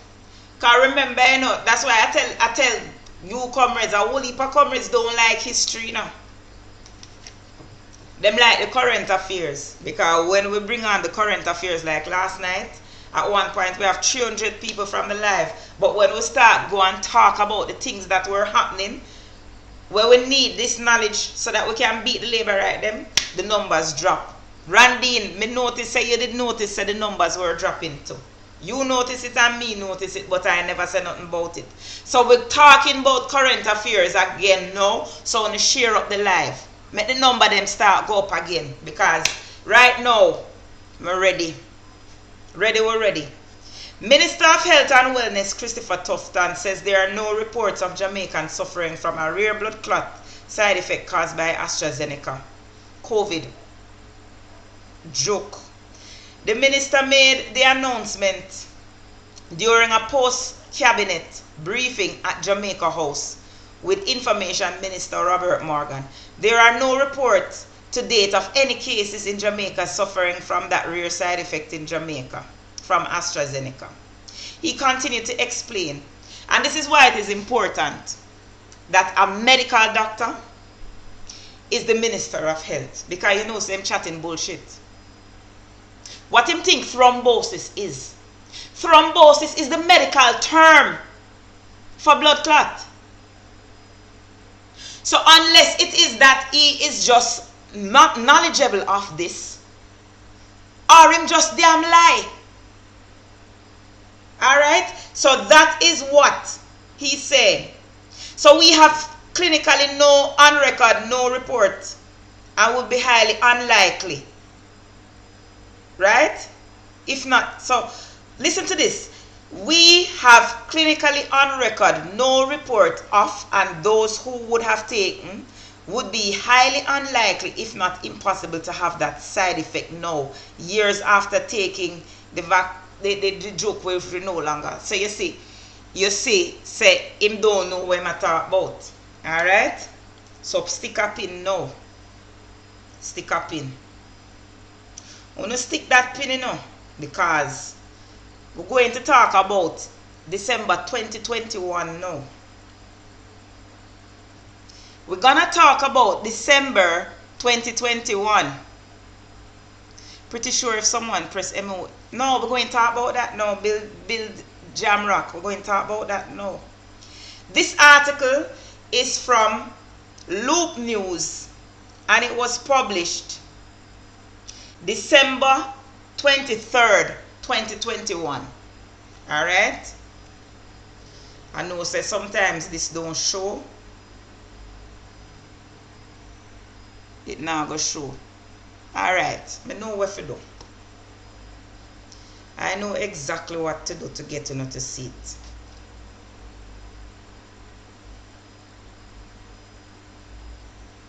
I know exactly how to get you to see it. I know what to do. Just bear with me while I come wanting to see it, you know. I want you to see it on yourself, because I don't want it to ever be said that I am being disingenuous or dishonest.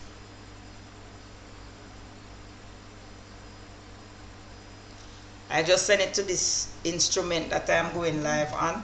So just give me 1 minute, make I save it, and I'm going to put it on the scroll behind me. 1 minute.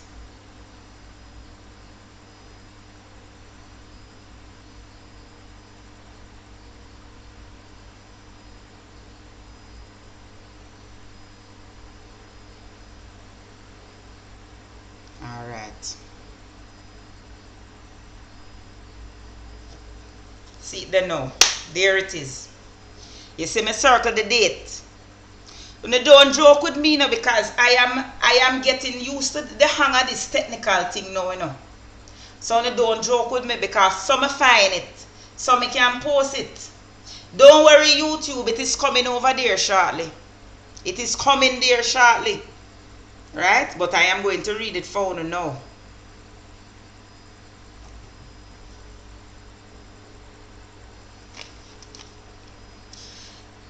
Alright, so this is MOHW reports. You see the number?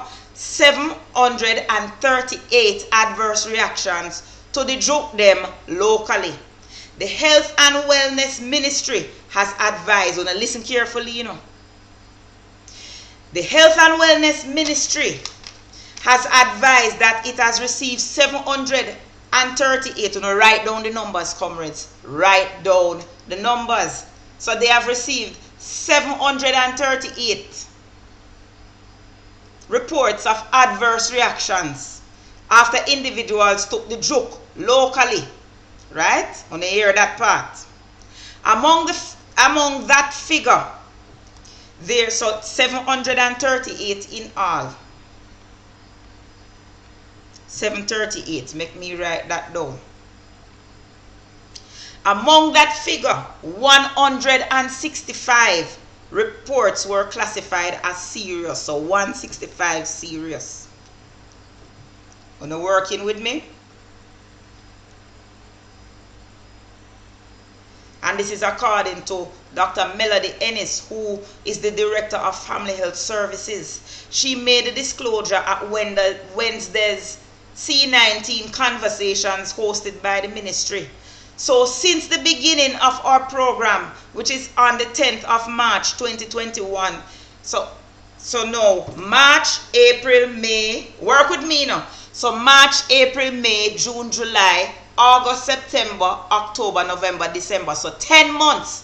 In 10 months, comrades, there were 738 adverse reactions.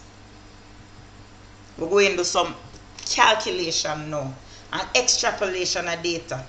Right? 165 serious events in 10 months. Right? Work with me now. Alright? So since the beginning of our program, we have received 738 events supposedly attributed to the joke. So that's 738 reports of serious events. So this is serious events. And how much them say? One, so serious events, but them can classify. Okay, so see the breakdown here. Make I get it up over. I want to get it up over YouTube so them don't feel too left out. YouTube, I am bringing up the image for you right now so you can see it too. Because when me start beat them, I want to make sure so when me I beat them, you see when me I beat them both. Because there's nothing I hate like a liar. Nothing to me worse than a liar. Alright, YouTube, me a boss you now.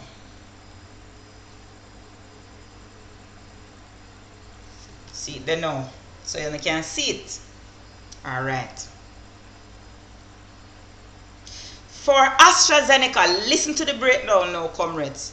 For AstraZeneca, it was 497. Right? So out of the 738, remember overall it was 738.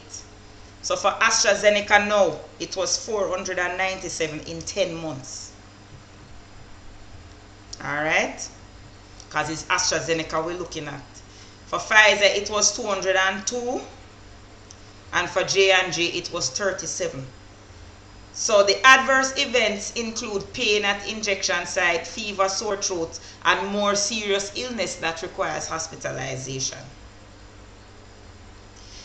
Ennis, who also heads the National C19 JUP program, said that the number of adverse events were further classified into categories of being serious and requiring investigations. She said a total of 165 adverse reactions are considered serious, adding that those included conditions that may be life-threatening. Yeah, man, we are going to call them out. Listen to this carefully. In that classification, there were 142 cases reported for AstraZeneca. So we're getting down to the nitty-gritty now. So out of the 497 adverse reactions, 142 were considered serious or life-threatening, right?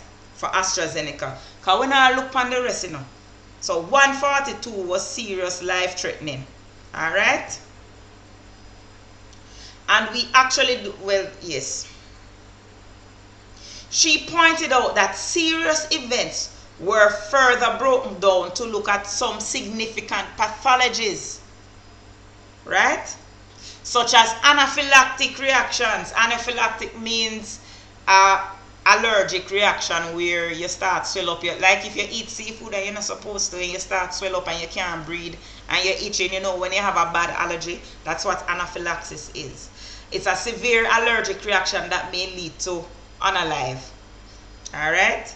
In elaborating, she said, we have seen in all the persons we have joked 5 persons with anaphylaxis. They are all well. 4 of those persons, so out of the 5, 4 of them get AstraZeneca, and 1 was Pfizer. For Bell's palsy, which is the damage of one of the cranial nerves which control the face muscles, you never see people when them face just twist like this, that's Bell's palsy, right? So it's a damage to cranial nerve number 7, which innervates the face muscle on both sides. So when one of them stop work, your face get twist. Alright? Because it is facial nerve palsy. Alright? I've seen a lot of those in my practice, by the way. When we were talking about this, I told you all about it. That in my 23 years as a physiotherapist, I had seen, in 20 years, I had probably seen 3, 4 or 5. Yes, I did, Randine. And then all of a sudden now, me just say whole heap of them in. Since this whole the joke thing, me just say whole heap of them, and it's bare young people. Matter of fact, the most of them I've seen is police. Police have it bad. Police them getting the Bell's palsy bad. Right? Seen quite a few of them with it, but a lot of young people, like under the age of 35. I've had one lady that was like 80 odd that had it, but she had not just Bell's palsy but nerve damage right through after Pfizer, right? The phone freeze. Don't worry, me, I can finish read it. Alright, so listen to this now. So for Bell's palsy, we have seen 4. Listen to this now, comrades. For thrombosis, we have seen 21 cases. This is the same man. No reports of AstraZeneca suffering, no reports of Jamaican suffering AstraZeneca side effects.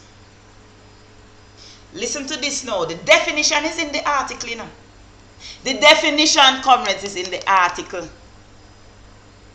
Thrombosis is a clot. Right? Thrombosis is a clot. And this is so the AstraZeneca side effect is a clot with a low platelet count. You understand? So they have seen 21 thrombotic events.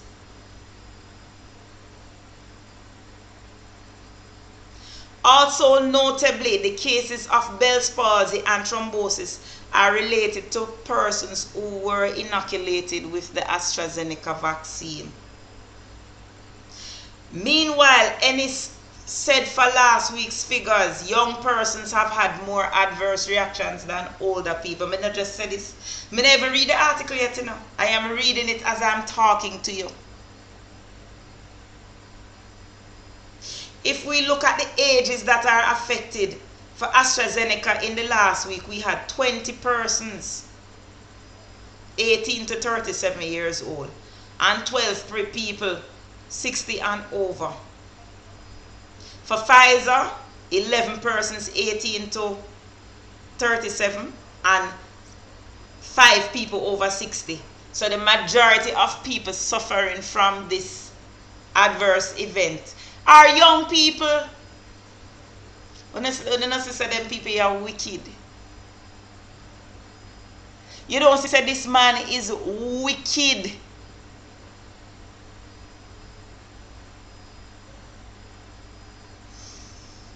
I don't know what I'm gonna do with him, you know. I don't know what I'm gonna do with him plus him sidekick. See him sidekick there. She. Dr. Jacqueline Besesa Mackenzie.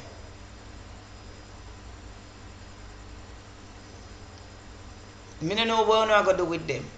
Because what they are trying to do is to convince you that everything is gonna be okay. And nobody knows. Let me tell you something. Adverse events are broken down into short term, medium term, and long term. That is why you study drugs for over a 5-year period to see what will happen. That's why remember when I did tell you that nothing can develop in less than a year, and that everybody is a guinea pig because you're all up. Everybody who take it is a part of the testing. The drug testing protocol, yes, because this is how them find out about the side effects now and if it's good or not. So when them find out, say this is what is happening now, them have to withdraw it because everybody who take it is a part of the testing pool. The problem now is Jamaica not keeping any records.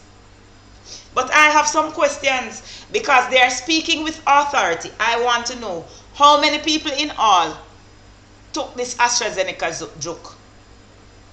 And that is the first question I have. And the second question I have is, what protocols do they have in place for the reporting of adverse events? What protocols? So if a private practitioner, for instance, a patient ends up with a stroke, right? And goes to a private practitioner. And the private practitioner now suspects from amnesis, which is the taking of data. So suspects just from the amnesis that this patient may have had an adverse reaction. What are the protocols for reporting it so that the government can record this person as having an adverse event? When I used to be in pharmaceuticals, when I used to be in pharmaceuticals, we used to have these adverse reactions sheet. And as a drug rep, when we go to the doctor them office, when them use the drugs them where we market or promote, if them have a patient who have a reaction to it, they would report it for us, and we would have documentation where we have to fill out and send it to the company so that it is counted. What does the government have in place for this? So that a private practitioner can know, say, listen, I believe that this patient has had an adverse event from the drug. They need to record it and they can monitor that person now. That's all I'm saying. I've not seen that. You don't understand what me say? I don't see that. Alright, we're going to talk about Danville now, because Danville come out strong today, so we have to go give him a little beating too. We have to give Danville some beating too, But my Danville picture there. I don't see my Danville picture. But when me just have one thing for sure right here, so now.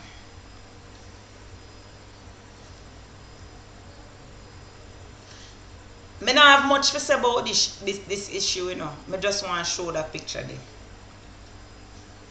I just want them to see, say, my comrade leader have a Jamaican passport. Because me realize, say, these labor rights, them have issues. Let me zoom up on the passport a little closer, so them can see, say, it's a Jamaica on it. Them can see, say, it have Jamaica on it.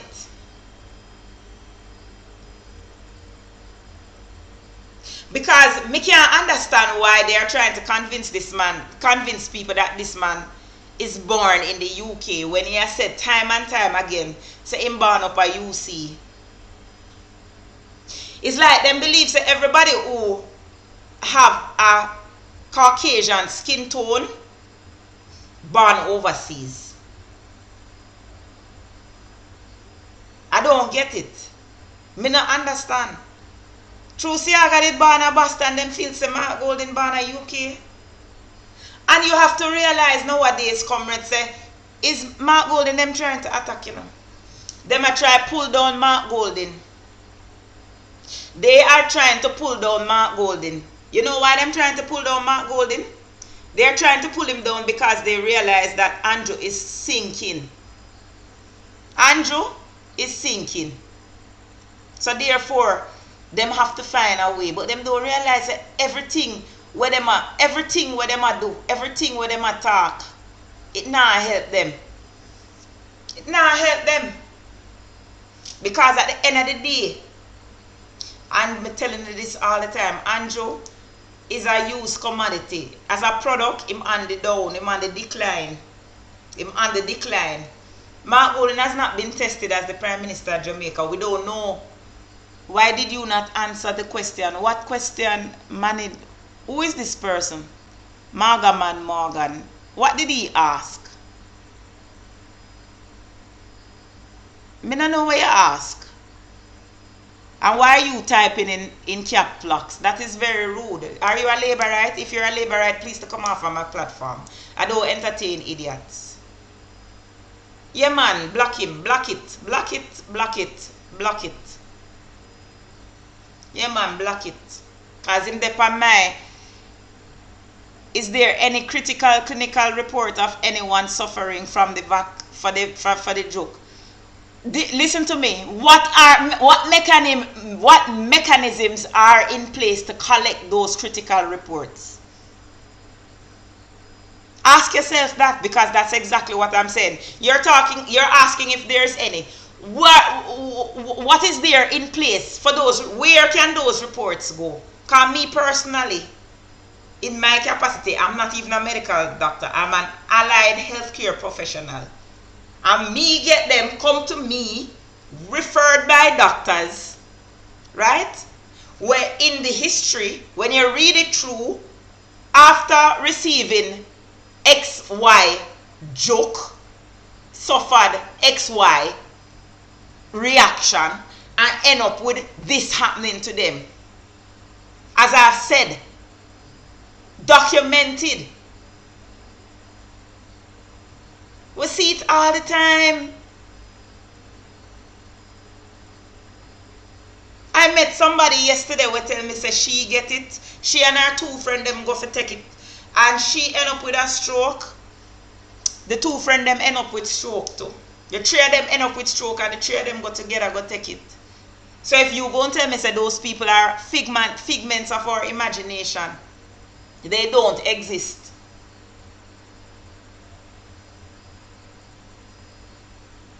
Now, if in, and you see, I don't even, this is not what I'm supposed to be talking about, you know. I'm supposed to talk about comrade leader and him passport, him Jamaican passport. The people them say him have a British passport, but I just want comrades to know that Mark Bowden is a Jamaican by birth.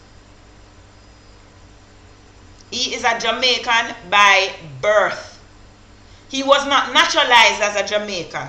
So when you hear Idiot Warmington talking about how we must ask if he has a British passport, the man is a Jamaican by birth. His father is British and his mother is Jamaican. His father is British, but his mother is Jamaican. And he was born at the University Hospital. You see?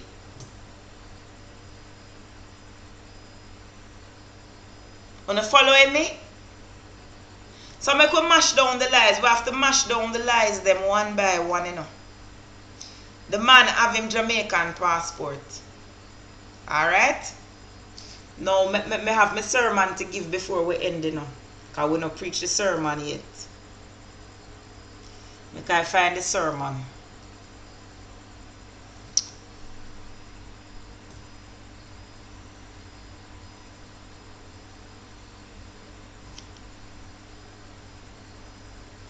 Alright. So the reading now, comrades, make I find the reading on my page. I tap it so it go up and down. That's it. Before we end, I have to give you the reading.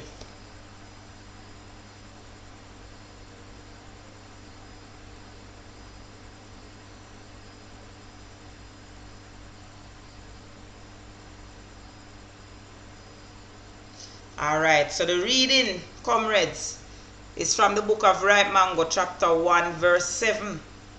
Listen carefully. Arguing with a labor right is like hitting your head on a brick wall. Let me read over the first sentence. Arguing with a labor right is like hitting your head on a brick wall. A useless exercise in futility. A useless exercise in futility. 1,000 labor rights are not equal to one good comrade. You know, listen carefully, you know. 1,000 labor rights are not equal to one good comrade.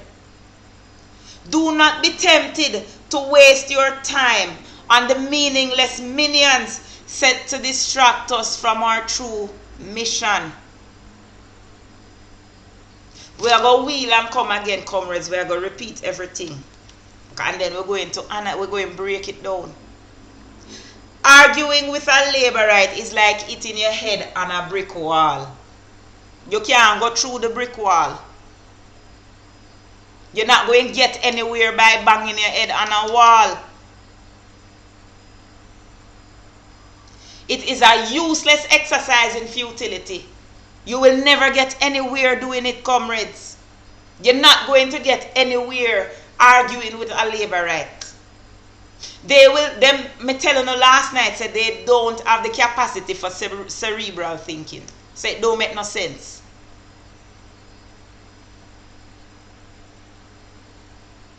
Pure black SUV, they pull up full of them. Let me tell you something. 1,000, listen to this now, you know. And this is what I want comrades to understand and appreciate deeply. 1,000 labor rights is not equal to one good comrade. 1,000 labor rights is not equal to one good comrade. So don't be tempted to argue with them. Don't be tempted to waste your time on meaningless minions. Them get talking points, you know.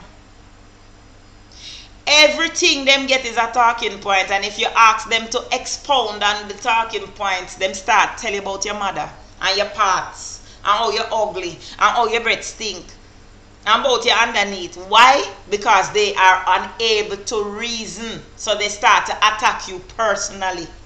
Once you see somebody have to go personal, you know, say them lose the argument right there. So, and labor rights are always personal, because they don't know how to hold a conversation.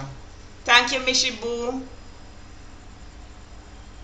So they are meaningless minions who are sent to distract us from our true mission. And comrades, we cannot ever forget the mission. The mission. The mission to rescue Jamaica out of all of this. Jamaica need to be rescued. We have to rescue Jamaica out of all of this. So, me no want to see you upon them platform. Last night, Rough Edge is here tonight. Rough Edge, they here last night trying to justify why we need to go on their platforms. There is no justification. None whatsoever. If them want to learn, then we come right here, so come learn. We don't have to go out there and give them the knowledge. People go to school. School don't go to people. So if they are interested in knowledge, they will seek it out. They will seek the knowledge. Just like how tonight is a whole heap we're learning. We're learning a whole heap tonight. If them did have sense, them would have stayed on the FYP and listen, because them would have learned a whole heap. Even if them want low-key take in live and don't tap on the screen so we don't know, so them watch, them would have watched on the FYP, so them at least could have learned something. But they are not interested in learning. I am insular. No, I'm not insular. I just practical and I have common sense. I've been dealing with these people for the last 20 years, 20 odd years. This is 2004, 24. From 2004, I have been blogging for the PNP. Arguing with a labor right is like hitting your head on a brick wall. So it might sound insular to you. You try it. You try arguing with them. Try having a sensible conversation with somebody who supports the JLP. You know, have to mute him, you know, because him say me sound insular. But you mute him already, so make him stay muted, Randy. But seriously, try doing it. And then, when you do it, come back with the results. Come back with your findings when you do it. And let me know how it was for you. Because I can tell you, say, up to yesterday, them threatening one of the diaspora and say them going burn down him house. Them need to find out where him house in Jamaica so them can burn it down. You need to ask him that, Lex Morgan. Go to the jailhouse and ask him.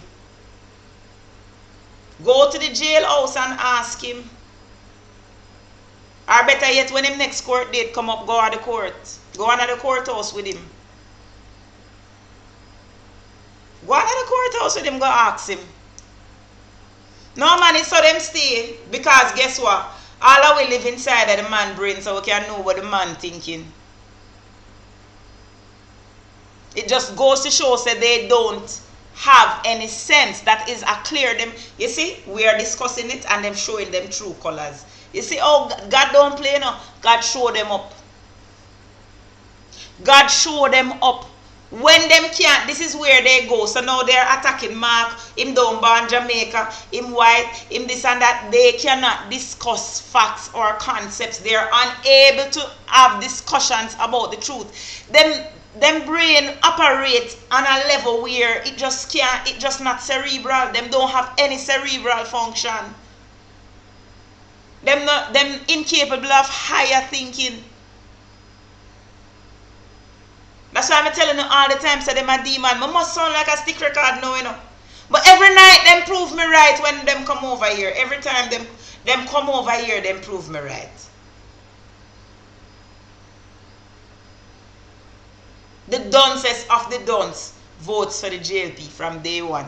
It's like JLP scrape up all of the fully dunce people them and them support them. And that is the truth. Whether them like it or not is the truth. So that's why me say exactly they are meaningless distractions. Meaningless minions sent to distract us from our true mission Twitch. We have to zone in and get the information so that we can go out with it. Wanna following me? Before I forget, smile. I don't want to forget, you know. Let me find our flyer. Is it this? Alright, so special guest Thursday. Smile Jamaica goes live tomorrow at 12.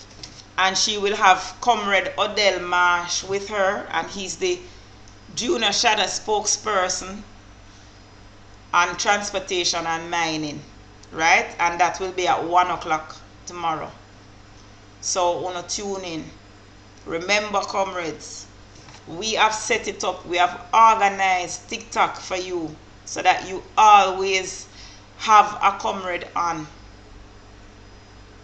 You always have a comrade on. Good night, Dirt. 1980 Dirt. Good night. How you do?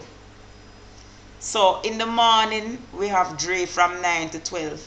And at 12 o'clock, Smile again comes on. And she will have Comrade Odell Marsh with her. Right? After Smile, we have Jam Views Media. After which we have Mrs. Escobar and I don't work on a Thursday. Thursday is my night off. So then I'll go see me again till Friday, you know, comrades. But you see, Friday is university night. Right, Twitch? Friday is university night because Friday we're going to do some studying. Right? We are going to look on some things on Friday. I will soon let you know what we're going to discuss on Friday. Alright?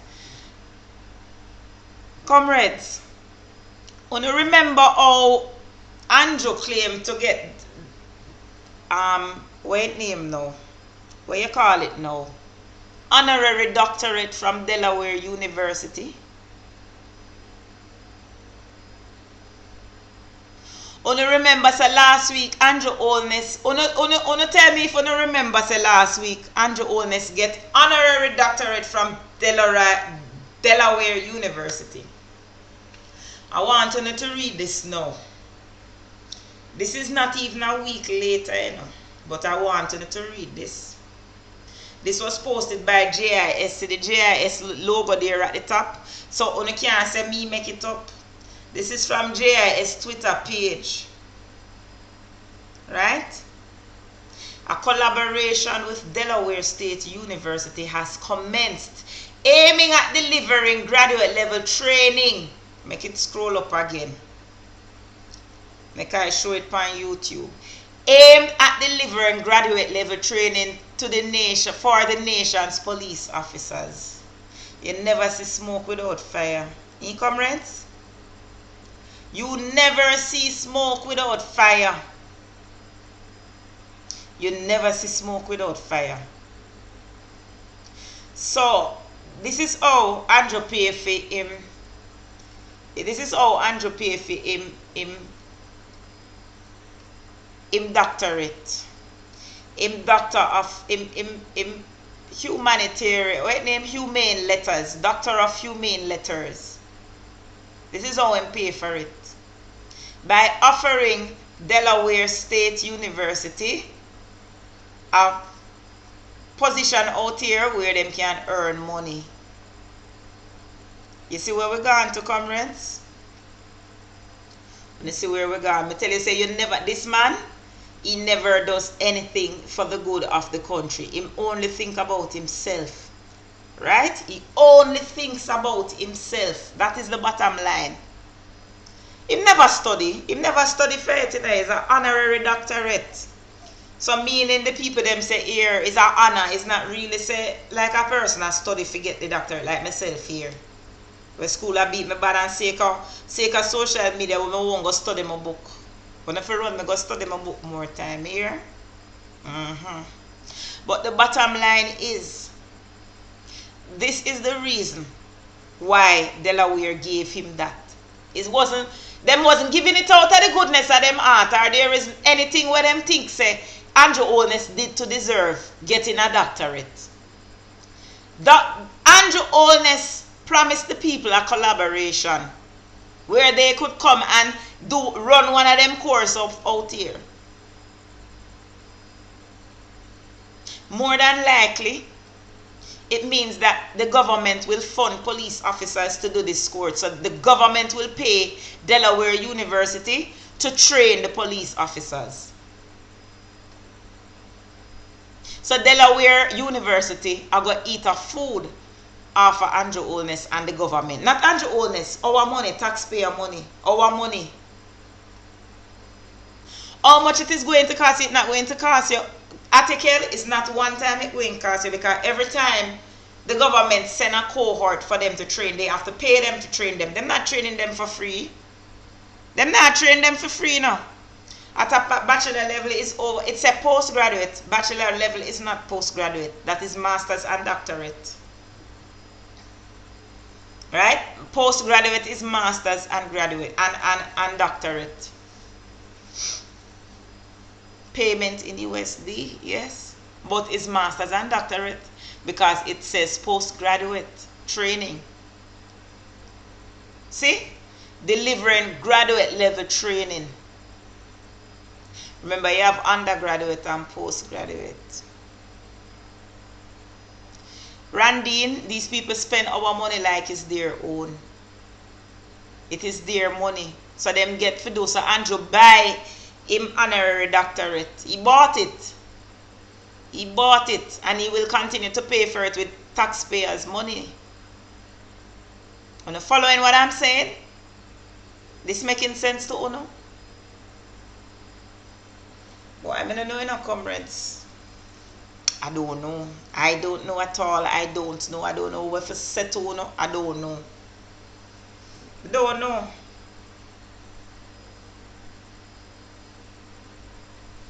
Anyway, I hope you all enjoyed tonight's show. I'm about to end. Remember, comrades, if you missed the show, if you missed the interview, I know a lot of you came in after the interview, looking at the numbers. The number them gone up. 100 people come in. 100 people come in after me done talk to Comrade Assamba. 100. But just so that you know, thank you, Comrade Randine. It was indeed very informative. So for those of you who missed the interview with Comrade Assamba, it is on the YouTube channel. Alright? Thank you, Twitch. It is on the YouTube channel where it will be. Tomorrow I will actually fits understand how the work go. But if you want to see the interview, just go over to YouTube, and it all of the interview them when we do so far. The only one that I haven't posted over there yet is Comrade Angela Brown Burke's interview, and it's because the download, something wrong with the recording in the YouTube, in the TikTok studio. Can now only TikTok record the live them, but something is wrong with hers and I can't get to download it and post it to YouTube. Alright, but as for the rest of them, all of them they say if you miss it and you want to learn, the information is invaluable, comrades. And because it is on YouTube, you can use it if you are a PNP worker. Use the information to train your people where you work with. If you are a constituency or a divisional worker, when you're not having a workers meeting, play the interview them and make the people them listen. Send them link to them on the workers, on having a workers groups. On have as cluster manager, on talk to on indoor and outdoor aid. Send the information to them because them have to learn.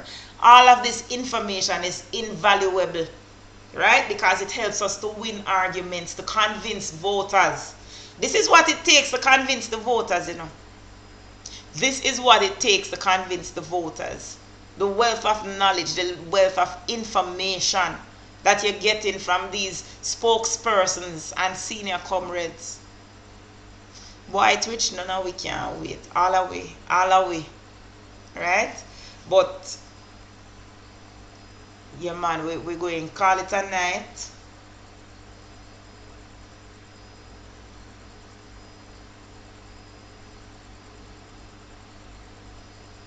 We are going to call it a night now, because we don't know my bed. We don't know me and my bed, right?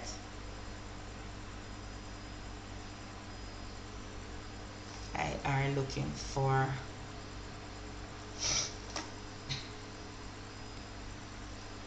I am looking for an anthem to sign off. I look for a sign off anthem. I never did put it up before. So comrades, that is it. See you again tomorrow. No, Friday. Remember to follow the YouTube, follow me on Facebook, follow the TikTok. The trumpet has sounded, my countrymen all. So awake from your slumber and answer the call. The torch has been lighted, the dawn is at hand. Who joins in the fight for his own native land? Land of my birth, I pledge to thee, loyal and faithful to thee. Good night, comrades. Good night, good night, good night. See you all again on Friday. And remember to tune in to Dre Bryan tomorrow morning. I don't know if Dre coming live tonight, but remember he's at 9 o'clock in the morning. 9 o'clock to 12 o'clock, followed by Smile Again, who will have Comrade Odell Marsh on. Friday, you will see me again. Alright? Take care of yourself.